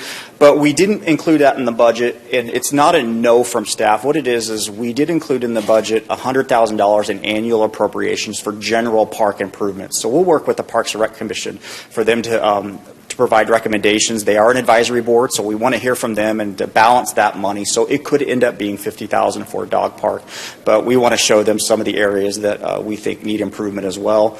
And so it's that money's in there. It's just not allocated for the dog park, but it could be eventually. And then lastly, the Library Commission requested funds for training from the California Library Association, and that's $2,500 each fiscal year. We found ourselves this year as staff talking to our boards and commissions about grants, and many of them wanted to become grant-making entities, and we did not recommend that staff does not recommend that our boards and commissions do that, and primarily because we didn't feel that boards and commissions really had the ability or the charge to grant city expenditures, to decide how the city spent money by giving it to other entities. And one of the primary reasons is that it requires a lot of financial oversight, reporting, auditing, and so we recommend that the current practice that we have had, and an example is the Arts and Culture Commission sponsored the Sidewalk Chalk Festival for $2,500. They were active in that event, and the city staff was with them. So we would request council maintain the current practice of sponsorship opportunities, looking at areas where the city can be involved in activities that really are the backbone of what the boards and commissions are. So we did not include money for grant making. We do not recommend that as an area that our boards and commissions get into, but we believe that the opportunity for sponsorships and activities is still there, as is the current practice. What's the current training budget for the plan? I'm going to say probably around 5,000. I think usually one or two will go to that planning. I forgot what it's called, planning seminar or whatever. So they don't tend to spend a lot of money. The 20,000 is if everybody was to go to that type of. When I was on the commission, it was anybody who hadn't been the previous year or during their term. So would that still stand, or would this be just everybody, even if they've gone before? It could be something if council wanted to limit that. I do understand 20,000 does seem like a lot. There could be a provision where if you went the year before, you can't go 2 years in a row. You have to serve a year or so on there. We could make that part of that. But it's updates, though, right, on planning? planning issues. Yes. Since you brought that up right now, I'm going to bring it up for myself too, because I have that same concern, only because I look at that number and compare it to what the city council spends on training. It's not nowhere near that. And so even though they are quasi-judicial and they absolutely should have some training, I don't see why $1,500 per year per commissioner isn't plenty, and that's half of what this amount is. And I certainly don't want to get into where we've got all commissioners, especially with those that don't necessarily even serve their whole 4 years, going there. So when we get around to this, I will be bringing this up as something to maybe change. And along the same lines, are those conferences also attended by staff? Sometimes, yes. Sometimes bring the information back to all the commissioners. Yeah, a lot of times, like the League of California Cities will have training specifically for elected officials and for staff. We typically send our 2 council representatives for the annual conference, but staff goes as well in some cities. Thank you. Okay. And then lastly, we have attached to the staff report the board and commission work plans. These are items that your staff liaisons have worked with, and some of the items that these particular groups want to work on over the next few years. And so that is included as well. So those 2 last pieces are the only piece of new information. And so at this point, we feel that we've concluded the budget process, and we have recommendations for you that have to go step by step, and I'll turn it over to the mayor at this point. First of all, I'll answer any questions you have, but then to go through each step as you want to consider each recommendation. That concludes my report. Thank you. Okay. So I have a couple of questions. I don't have to go first, though, if anybody else has something on their minds. No? Okay. So let's go ahead, since fresh in our minds, let's take the work plan, the training, the stuff that's new to us that we haven't discussed it together yet, which is what came from the commissions. Not the work plan, but yes, that. My personal opinion is that we change that $20,000 to, at most, $1,500. Because remember, this is in addition to the training, the Brown Act training and all the training that comes from within, that of course everybody gets. But on top of that, if there's a conference or something they want to attend, $1,500 per person per year to begin after one has served at least 1 year, and so they know they are committed, you know what I mean, and not have someone who resigns 6 months into their first year. That would be my suggestion. That's just a suggestion. Does anybody have different thoughts? Yeah, I would support that, except for the 1 year part, because if there's an update to planning code or planning law, it's really important that they should know right when they start. I think that's important. You don't think Andy would tell them that, or whoever is our? Or whichever staff. No? I just want to make sure we aren't investing money in someone who hasn't really figured out that they can do this, just because of what has been the case. It didn't used to be the case when I was on the commission, but that has been very frequently the case with people who just, they think they can do it, and then they find that they can't. I'm okay with $1,500 per person per year. Yeah. And I am too, but I have a question, and I appreciate your take on this. And I want to reward those individuals that are, that are committed. Obviously, I mean, you looked like at the, again, I have not been on the planning commission, so I don't know what conferences or training, but, when you looked at specifically the planning commission chair, where that individual, should or does go to different, should be going to these different events or conferences where maybe if you're the planning commission chair, maybe it's not $1,500, maybe it's $2,500, something. That way, we encourage that individual to go to these conferences or go to these trainings because they're kind of leading that group. Again, I don't know what conferences or events are out there. Okay, maybe to keep it simple, let's just do $1,500 a year per person each year. Is that a thumbs up from everybody? That's fine. Okay, so let's just do that there. And then could you just, the $2,500 each fiscal year for library commission, that is a sum total. That's right. Right? Okay, that's fine. Okay, so we've got that changed then. That's got a thumbs up. The other question I had was on the OPEB Section 115 trust. Jimmy knew this was coming. I understand that we were told, I personally didn't quite make the distinction between PERS. I didn't realize we had 2 Section 115 trusts. I thought we had 1, and I thought it was for PERS. But we have 2. We have PERS and we have OPEB. OPEB is everything else. So because we had nothing in OPEB, our finance director suggested that we put some money in there because it will help us with qualifying for bonds or things like that. Was that the answer? So what I would like to know is, so the PERS 115 trust is where we put the interest savings by making our annual PERS payment at the very beginning of the fiscal year on July 1st instead of making it at the end. And that has been coming out to a little over $200,000 a year, which is peanuts.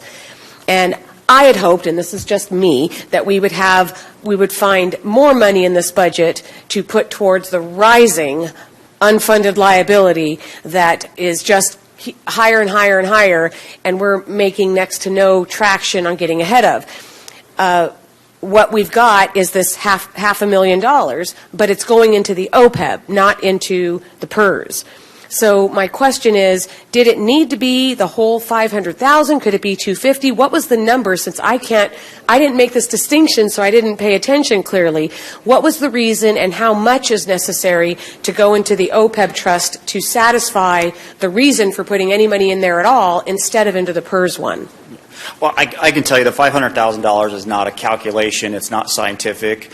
It's just a dent into the OPEB. So you could adjust that amount. Like even when we do with PERS pension, the Section 115, there's no magic formula how we come up with a number other than the interest savings and then the year-end savings from expenditures. So council has the ability, and we wouldn't recommend against it or for it, because what we're wanting to do is get that on your radar, that we need to start addressing that, because if you have an unfunded liability that it looks like you've never talked about and you've never put a dollar towards, the bond people feel like you're ignoring it. Yes, I and understand. we have definitely not done that with pensions. We have a couple of $1 million, $2 million or so in the pension side of it, but we have zero in the OPEB side. Right, but Jimmy, what is our level of unfunded liability on the PERS side is what? Not our level of contribution. What is our today? It changes all the time, but just what is it today? It was in the 90 million. Okay, or even say, just for math purposes, let's say it's 100 million. How much is it in the OPEB? What's the unfunded in the OPEB? 18 million. 18. So that's 18%, right? 18%. So if we've got 2 million in PERS 115 trust, why wouldn't you have at most 18% of that in the OPEB trust and the rest goes into the PERS? Because the PERS is so much bigger. Actually, I wish I could say we were this calculated, but the math actually works out that way. 500,000 is 25%. It's 400,000 if you want to do 20% of 18 million.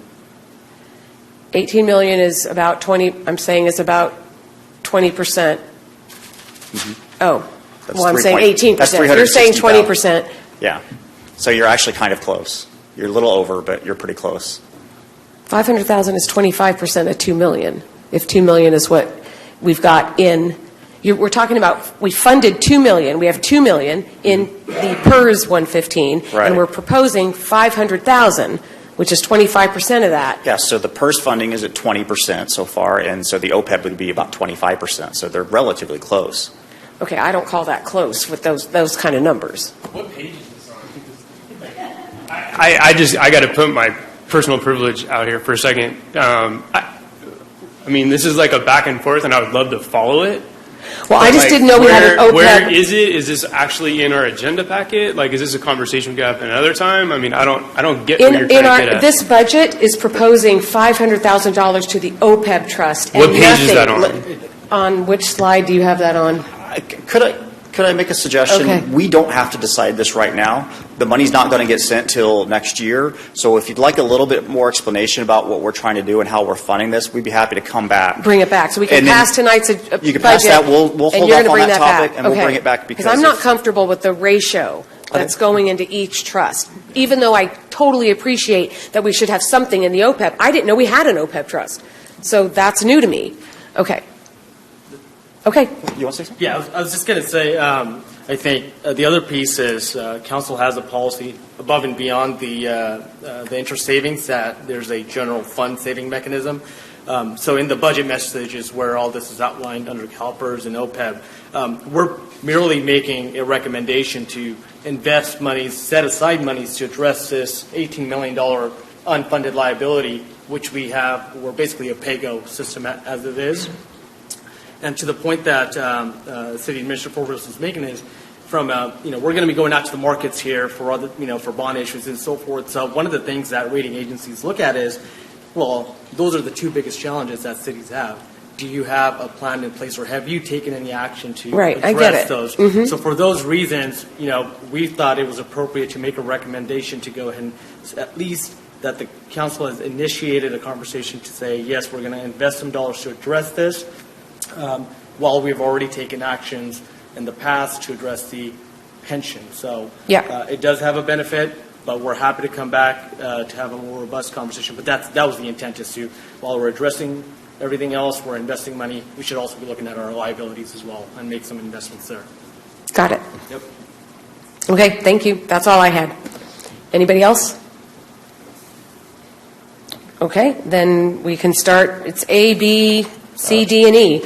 Madam Mayor, public comment. Sorry. Public hearing. Public hearing. It is 8:55. Do we have any speakers? I have no speaker cards, Madam Mayor. Closing at 8:55. Okay. All right. So possible action. Looking for a motion to adopt a resolution of the City Council of the City of Gilroy setting the appropriation limit for fiscal year 24. Do that first. Motion made by Councilmember Klein. Seconded by Councilmember Bracco.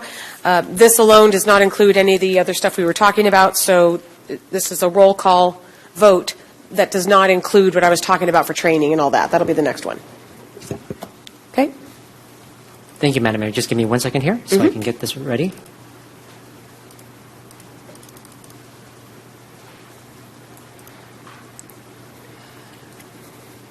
Councilmember Almendarez? Yes. Councilmember Bracco? Yes. Councilmember Klein? Yes. Councilmember Hilton? Aye. Councilmember Marks? Yes. Councilmember Tovar? Yes. And Mayor Blankley? Yes. All right. That passed unanimously. So now B would be a motion to adopt a resolution of the City Council of the City of Gilroy adopting the operating and capital improvement budget for fiscal year 24 and 25 and appropriating expenditures for the purposes set forth in the budget, with the recommended change that Planning Commission training be $1,500 per person per year for a total of, I think it comes to $10,500. Second. Okay, moved and seconded, And also, the second amendment would be not to approve the $500,000 contribution to the Section 150 trust, that we will bring it back to you for separate action. Okay, thank you. Which just, it's not the whole 500,000, it's just the, I know, okay, thank you. Okay, so that, well, it's the same total amount, I'm just saying we should be looking at to which trust. Madam Mayor, may I ask who motioned and second? It was moved by Councilmember Bracco and seconded by Me. Councilmember Armendariz. Thank you. Councilmember Armendariz? Yes. Councilmember Bracco? Yes. Councilmember Klein? Yes. Councilmember Hilton? Aye. Councilmember Marks? Yes. Councilmember Tovar? Yes. And Mayor Blankley? Yes, okay, that's unanimous. Next is needing a motion to adopt a resolution of the City Council of the City of Gilroy establishing the position control list for fiscal years 24 and 25. Councilmember Klein made the motion, seconded by Councilmember Tovar. Councilmember Armendariz? Yes? Councilmember Bracco? Yes. Councilmember Klein? Yes. Councilmember Hilton? Aye. Councilmember Marks? Yes. Councilmember Tovar? Yes. And Mayor Blankley? Yes, that's also unanimous.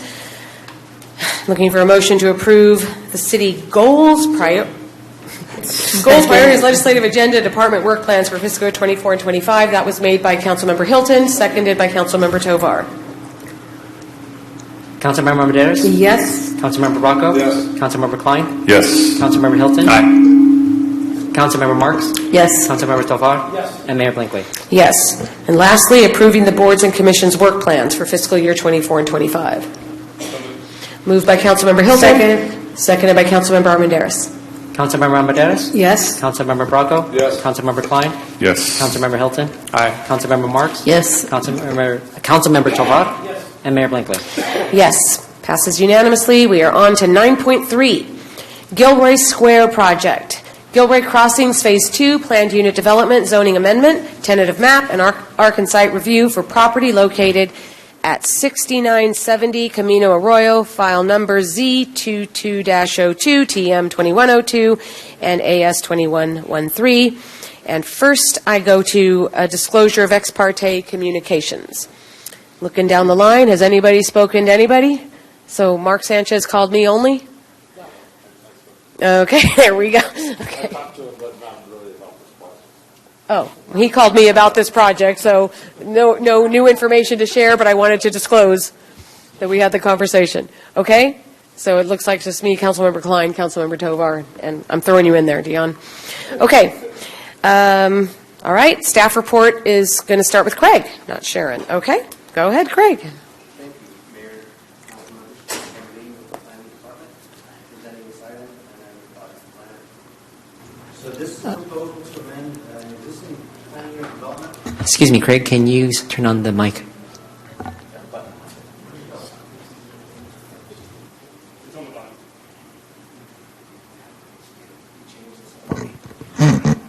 Oh, there we go. Is it on? Yeah. All right, thanks. Okay, Mayor, Council members, Craig Tamernini, City of Gilroy Planning Department. I've been working with the applicant on this project for the last year and a half or so, and we're pleased to bring this forward to you tonight.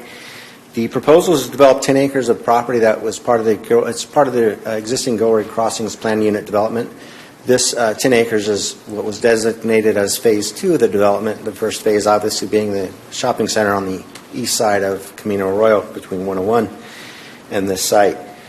We've had a proposal from a developer to develop the site with primarily retail and commercial uses, and then to reserve the back part of the property for future industrial. The development would include a drive-through restaurant, a gas station, and 2 large hotels with approximately 200 keys, 200 rooms in the hotel portion. The applicants propose a robust landscaping plan and some detailed designs that are intended to complement, enhance, and further promote the high design quality that we expect in this area. The project was presented to the Planning Commission, who recommended approval to the City Council.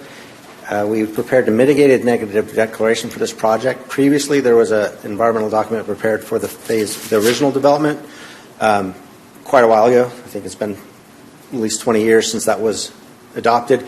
The level of service standard was in effect at the time for traffic control, so there were some mitigation measures that talked about the fact that there would need to be some traffic upgrades in this area.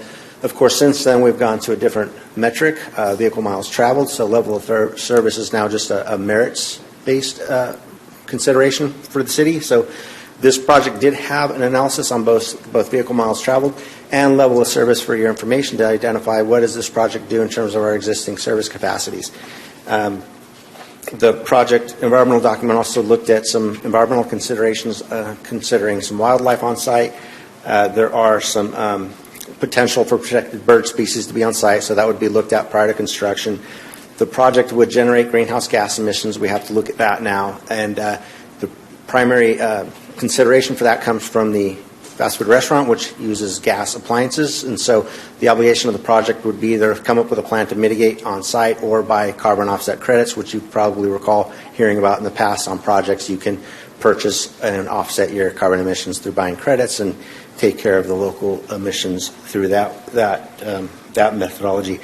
The project is consistent with in substantial conformance with all of our general plan policies, promoting commercial, bringing jobs to the community, and providing economic business growth. The project has to comply with the plan unit development zoning standards. We've gone through all of the criteria for that in our staff report and identified that the findings continue to be met for this project. In addition, the project will include an art installation, which is something that we've consistently requested and would be brought forward with this project to provide an additional public amenity for the site. The project also requests a tentative map, not required but requested, in order to finance these lots and develop them independently. And again, the Planning Commission has recommended 6-0 with 1 member absent to unanimously support this project. So staff's recommending you take essentially 5 actions tonight. The first would be adopt a resolution adopting the mitigated negative declaration as the adequate environmental document for this project. The next would be to pass a motion to read the ordinance by title only and waive further reading. The third would be to introduce the ordinance approving the PUD amendment for this site. The fourth would be to adopt the resolution creating a tentative map for this property, create 6 new lots to develop as shown on the development plans. And lastly, adopt the architectural and site review with conditions for the proposed development. So that concludes my presentation. Our environmental consultant is here. Should you have any questions about the environmental document, the applicant's team is here as well. Should you have any questions for them? All right. Thank you. Thank you. Okay, council members, we'll go. Okay, Councilmember Armendariz. How far out is traffic impacted in terms of northbound towards the nearby neighborhood? See if I've got a decent exhibit here. So northbound, down Camino Arroyo? Oh, on Chestnut. That's other side of the highway. Other side of the freeway. It would not, it would have no significant impact on this west side of the freeway. It's primarily the 152 Camino Arroyo intersection, which is a Caltrans intersection that would be affected. This project adds roughly operationally about 15 to 20% additional traffic to that intersection, and that intersection is part of a long-term fix that, as the council is aware of, is currently going through I think it's called a PID, doing development plans to improve that, and it would be mitigated in the long term, and this project would pay traffic impact fees towards that intersection improvement. But they don't cause, they add to the condition, but they don't cause increased level of or decrease in level of service at that intersection at this time. Because the nearest resident there is the mobile home park? The nearest to this? Nearest resident area. Well, it would be, I guess, on Chestnut Chestnut 8th and 9th would be the nearest residential area. But traffic isn't shown to be directed down in that direction. It's mostly on and off freeway, primarily, and then distributed along the city surface streets. And ideally, if we create this additional collector from Holloway to Luchesa, we'd be able to have kind of a relief valve for some of the traffic in that area to go in a different direction. Okay. See no others. I just want to reiterate, this is for two 200-plus room hotels, right? Two hotels with 200 rooms total, so I think it's 88 rooms and 112, so 200 keys total. Oh, I see, 200 rooms between the two hotels. Correct. Right, and one is a Residence Inn, and the other is, none of those things are guaranteed, I guess, but Residence Inn and the Holiday Inn Express, right? Yeah, that's correct. Okay. That's correct. And then a Burger King for the restaurant? Yeah. That was my question. Again, is that a definite? It currently is now. The developer has they've negotiated deals, and so these are the intended occupants. Now it could be that somebody else may come in, or it could be that the council could make.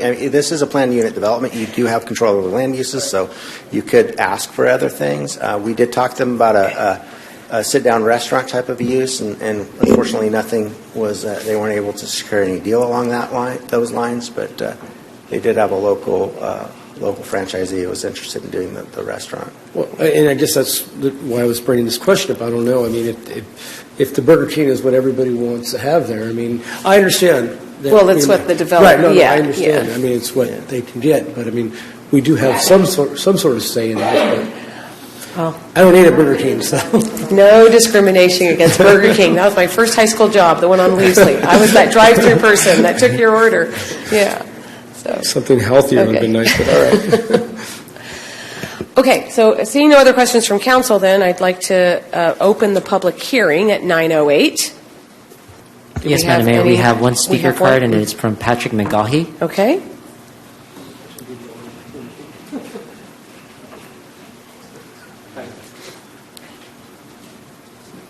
Are you the applicant? Or no? No, I'm not the applicant. Good evening, Madam Mayor and members of the City Council. I'm Patrick McGoy. I'm with Paragon Commercial Group. We have the 4.4 acres immediately adjacent just to the east of this property under contract, and we anticipate submitting an application within about the next 90 days. We're very much in favor of this project. One thing I'd like to say is that cross-access, I know, has been a condition of approval on this, and where that goes will be important. Ideally, we'd like to see it between the restaurant and the gas station for the viability of our project. But all in all, I just wanted to say that we're very much in favor of this project, and we look forward to, for our part, being part of the Gilroy community. Okay. Thank you. No, not a Burger King. They're taken. All right, thank you. Okay, no other public comments? Madam Mayor, we do have one other public comment. It's you do. from, we'll have two. This next one is Albert Lustri. Okay.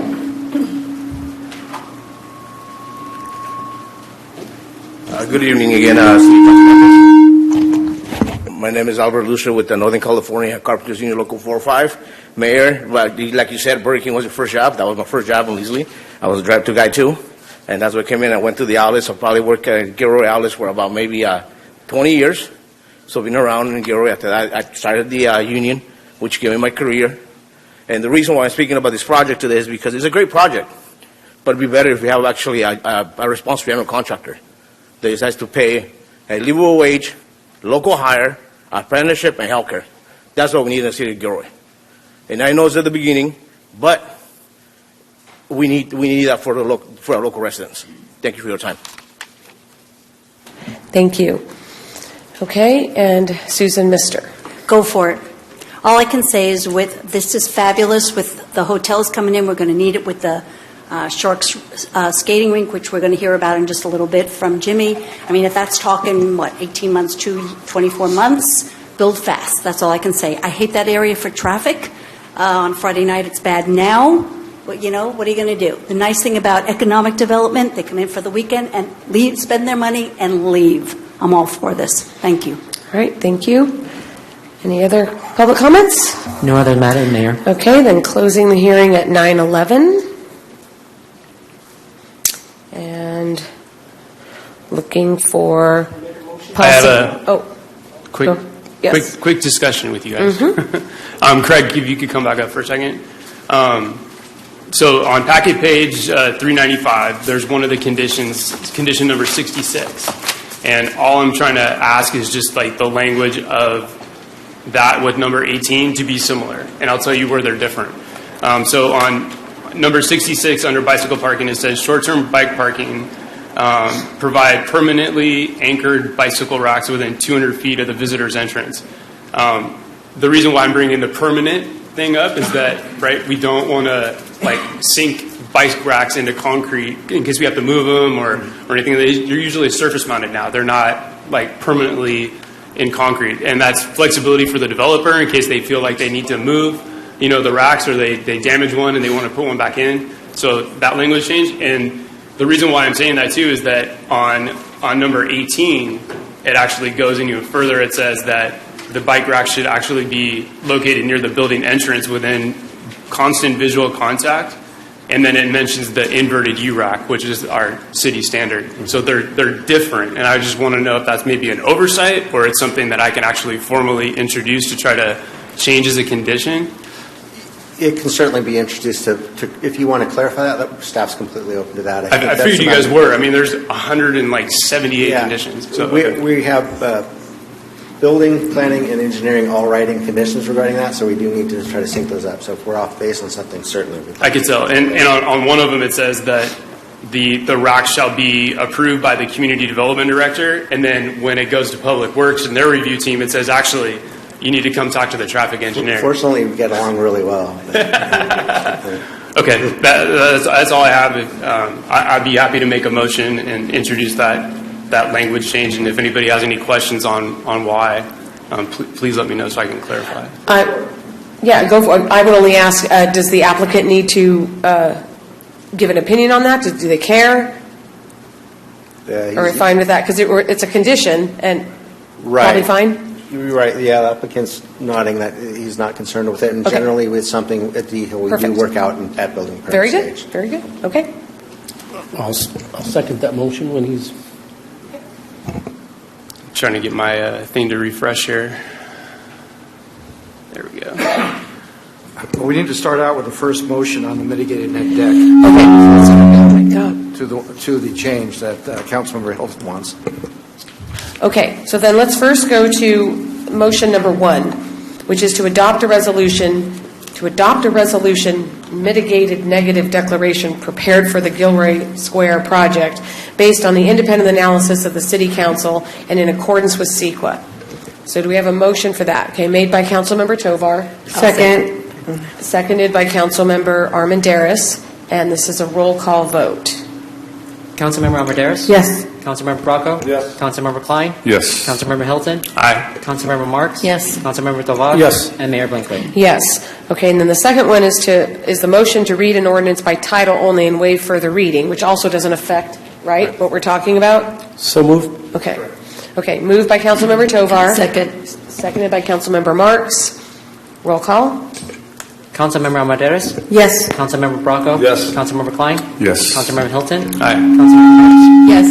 Councilmember Tovar? Yes. And Mayor Blankley. Yes. Okay, you can read the title. Yes, Madam Mayor. An ordinance of the City Council of the City of Gilroy amending Gilroy Crossings Phase 2 Commercial/Industrial Planned Unit Development C3-HC-M2 PUD Zone District for the Gilroy Square project consisting of 10.18 acres of property located at 6970 Camino Arroyo, APN 840-70-049, file number Z22-02. Wow, that was just the title. Okay.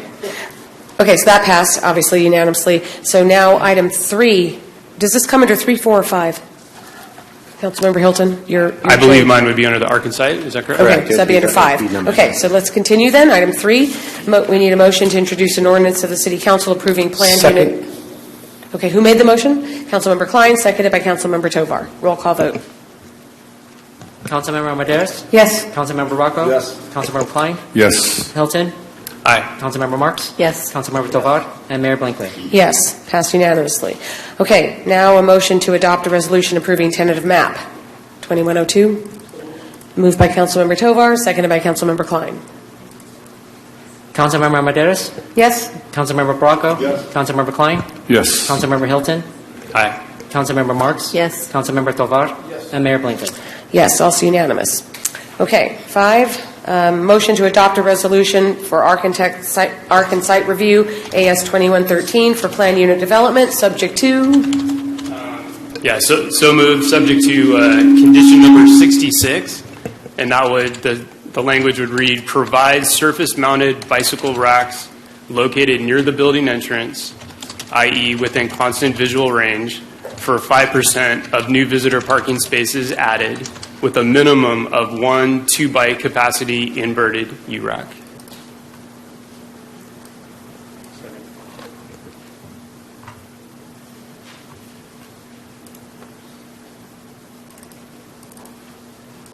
Would the rest of that condition stay? So the long-term, the next two, okay. Yes. Yeah. Okay, so that motion was made by Councilmember Hilton and seconded by Councilmember Klein, was it? Okay. Councilmember Armendariz? Yes. Councilmember Bracco? Yes. Councilmember Klein? Yes. Councilmember Hilton? Aye. Councilmember Marks? Yes. Councilmember Tovar? And Mayor Blankley. Yes, all right. Done with that. I should have thanked, in the last one, when we passed the budget, I should have said thank you to staff, because I know it's been months and months and months of them working on that budget, and we just kind of come right through it after everything. So I certainly want to thank you all for all of the work in that document. Okay, 10.1 now. Approval of the capital improvement program for fiscal year 24 through 28. Darrell. Good evening, Madam Mayor, Council, and Community. Tonight I'm here to present the final public presentation of the fiscal year 24-28 5-year CIP program. A little background, as previously presented, the capital improvement program represents a major investment in the community, reflects overall priorities of the city, and positively impacts the health and vibrancy of the community and our economy. The draft version of the 24-28 CIP was provided to Council on May 3rd, 2023. With some feedback, revisions were made to certain projects affecting the project charters and financial information. Henceforth, a memo highlighting the revisions was provided to Council on May 19th. These revisions included several projects following 10th Street Uvas Creek Bridge, the Gilroy Ice Center, which will be discussed later this evening, Chestnut and Los Animas fire stations with some improvements. The CIP summary pages, including budget by project category and budget by funding source and program details. and also updated budgets for 21 projects based on the $1.3 million CIP project management services that was approved by this council on May 15th. Okay. Additional background, staff also shared bicycle, pedestrian, and park-related projects with the draft CIP document with the Parks and Recreation Commission on March 21st. Staff introduced the CIP development process and draft project charter book to the Planning Commission just this last week on June 1st for general plan compliance review. I'm happy to present that the PC found the CIP in compliance and voted in favor of the plan. Tonight's agenda item provides council the opportunity to adopt the draft CIP plan for fiscal year 24-28. It's important to note that the adoption of the CIP plan does not approve any specific projects for construction. The CIP projects and respective budgets for the 24-28 are included in tonight's separate 24-25 operating and capital budget agenda items that were previously presented. And the council will see these projects again and have the opportunity to review and approve individual projects prior to any contract awards. The 5-year CIP program totals over $210 million. Utilities and street programs represent 74% of the total 5-year CIP. Council will consider the budget adoption, which they have tonight for the 24-25 this evening. The 24-25, the draft CIP totals $124.1 million for the next 2 years from 22 funding sources. The CIP is a work plan item of the Public Works Department and is prepared in collaboration with each and every one of our departments. The CIP work plan has no direct fiscal impacts. The impact of staff time to update and prepare the document is accommodated within respective departments' existing resources and work plans. As for public outreach, the City Council and Community Workshop was held on May 3rd and included the following topics: the purpose of the 5-year CIP plan, the CIP policy document, overview of projects, and it was open to questions and answers. The process for review and adoption of the CIP was initiated with the Parks and Rec Commission on March 21st. Next, the City Council CIP Workshop on May 3rd, followed by the City Council Budget Workshop with CIP Recap on May 22nd, and a presentation to our Planning Commission on June 1st. And finally, tonight, our CID adoption for City Council this evening. Tonight, staff requests your adoption of the Capital Improvement Program for fiscal year 24 through 28. And we're here with any questions that Council may have. Okay. Council members, any questions?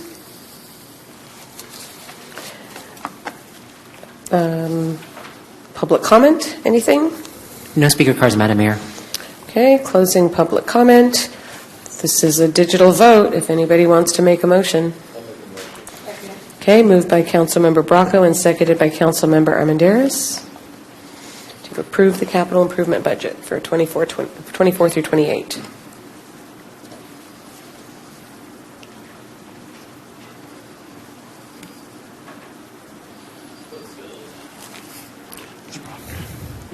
It passes unanimously, Madam Mayor. Okay. Thank you, okay, Council. thank you. All right, thank you, Daryl. Okay, that brings us to 11.1, new business. This is adopting a resolution declaring 4 city-owned properties as surplus pursuant to Government Code Section 54221 and find that the Council's actions in doing so is exempt from CEQA pursuant to CEQA Guidelines Section 15061B3. Bryce is back. I'm back. Mayor, Council, so the city owns 4 properties that are not currently in use for city government purposes. This property is not currently able to be used to meet any known service demands that we have, and it's cost prohibitive to improve compared to the benefits of that development if we do for a city government purpose. We're requesting Council declare surplus and direct the properties to the Surplus Lands Act process. Additional outreach and planning considerations will be made, especially with the newly adopted housing element for their outreach to local housing developers. It's important to note that we were asking Council to declare surplus, but any disposition decisions, so like let's say if we were going to lease or sell the property, would be at Council's discretion, again respecting the Surplus Lands Act. So the Surplus Lands Act, upon declaring surplus, we would issue out a notice of availability. It would be issued to Housing and Community Development and their maintained list of developers, as well as other agencies with jurisdiction over the property. It's a 60-day response period that the noticed organizations can respond within. If requests to negotiate are received, that's up to an additional 90 days of negotiation and good faith effort. If no requests to negotiate are received, or if no deal is reached, then at the end of either of those processes, we then submit to Housing and Community Development for a clearance letter showing compliance. They have 30 days to review that, our information and our evidence in order to make that determination. If the process for any reason is violated, then up to 30% of proceeds of any sale or lease transaction would be put into an affordable housing fund. So the 4 properties are on the screen here. Starting at the upper left, it's the Creamery Building out on Railroad Street. Proceeding to the right is the parking lot here at 7th and Rosanna. Below that is a single-family house that is immediately adjacent to the south on Rosanna. And then the other one is the building at IOOF and Monterey. So as mentioned, it's exempt from review under SEQA because declaring the property surplus and directing staff to issue a written notice of availability will not have a foreseeable significant effect on the physical environment. The properties are not committed to any particular use, and predicting the impacts of any future use would be speculative at this point. And none of the circumstances in SEQA Section 15300.2 applies, and the full SEQA exemption statement is available in the staff report. Alternatives, council may, of course, reject or modify the declaration, selecting some or all properties not to be declared surplus. Fiscal impact, it's a minimal cost for mailing notices, and that will be absorbed in the existing appropriations. And any fiscal impact from the disposition of any property would be reported to council at that time of that decision. And so staff's recommendation is for council to adopt the resolution declaring the 4 properties as surplus. And that completes the presentation. Okay, thank you. Council? All right, Councilmember Armenteros. Bryce, would declaring these as surplus prohibit us from using them for anything like safe parking or something like that for a city purpose? No, so during the Surplus Lands Act, the city can withdraw from that process. Additionally, there's no mandate of sale or lease at the end. If there is no transaction in that qualifies under Surplus Lands Act, then we have to put a deed restriction on the property that should any housing of greater than 10 units be built there, then 15% must be reserved for low-income Deed restricted. housing. A deed restriction. Got it. Thank you.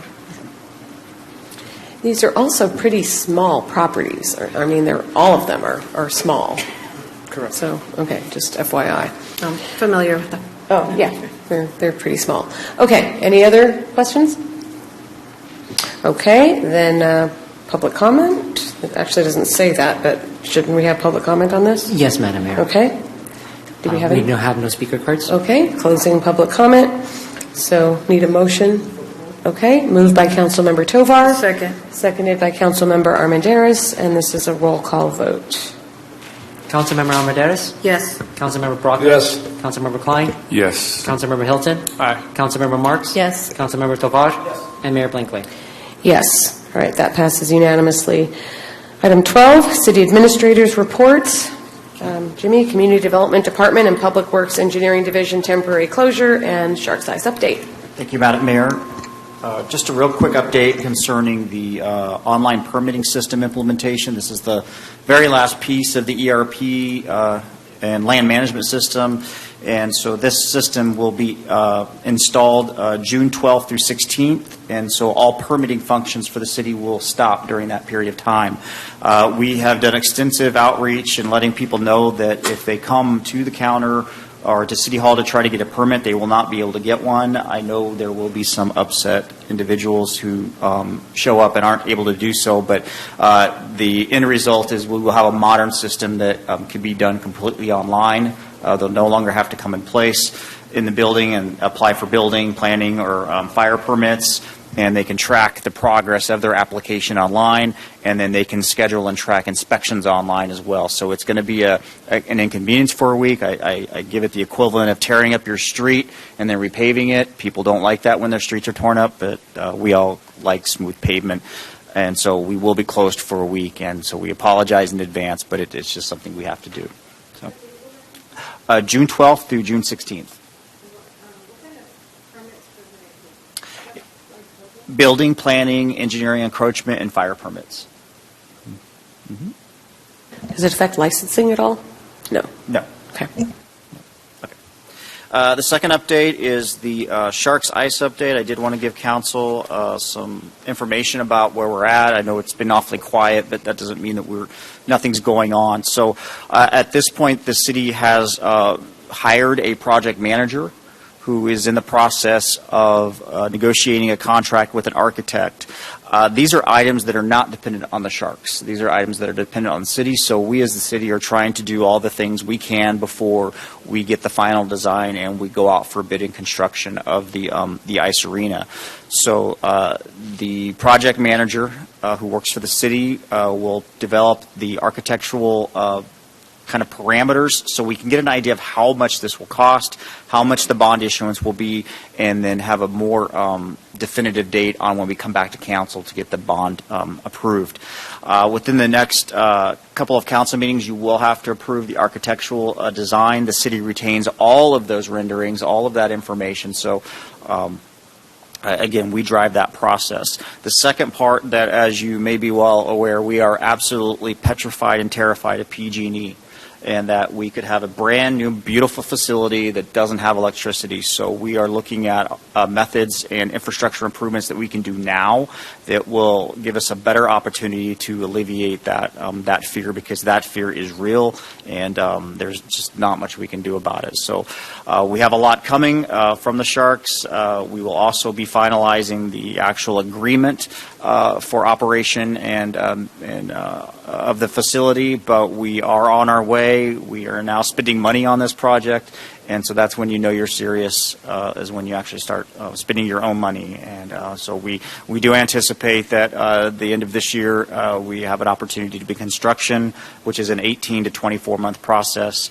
And so once we get the ground broken, that'll be the real exciting part. But trust me, we have a lot of work going into this right now, and the design build process that was approved by the voters in November will be our first test project that will really accelerate this, because we don't have to have it completely designed and finished before we can bid it out, and we can actually start bidding it or building it while we're finished designing certain parts of it. So it's not hung up on each other, and you'll really be able to see a project go up pretty quick with this type of this bidding process. So I'd be happy to answer any questions, but that concludes my report. I've got one. So construction can't actually begin until bond money's received, right? That is correct. Okay, so what about is the time lag from the time the council approves the bond to actually getting the money? It doesn't take very long at all, depending on what kind of bond you're issuing, but I've seen them go within 30 to 60 days. Well, don't we know what kind of bond we're issuing? We don't know that? Well, we typically do, but when we go into the market, it's always different than what you thought it was before, so I wouldn't want to ascertain that this is exactly what we're doing, but we have a pretty good idea. Okay, so 30 to 60 days, you said? Sometimes, yes. Right, okay. Depending on the market and depending on... I know, I understand. I was just trying to get an idea for how long we're going to be waiting on that from the time we approve because nothing can begin until that money's issued. Nothing building-wise can, but there's plenty we can do because the city has the money for the infrastructure. Oh. We already committed as part of the draft agreement that we would do the sewer, water, electrical hookup, and that comes all of our impact funds. Okay. So we have that money. There'll be construction work, but you are correct. The actual building of the facility itself will not occur until the bonds are issued. Okay, but members of the public who are driving by or using the sports park are going to see stuff happening long before the end of this year. Yes. Okay, that's what I want. Thank you. Anyone else? No. Okay, that brings us to city attorney's reports. If you've got anything? No, we don't want to report at this hour, I don't think. So Okay, yeah. We'll pass I wasn't that far. pass till next meeting. I estimated 10 o'clock. I wasn't You did. that You were far close. off. Yeah, 9:33. Okay, everyone, we are adjourned. Thank you. At 9:30.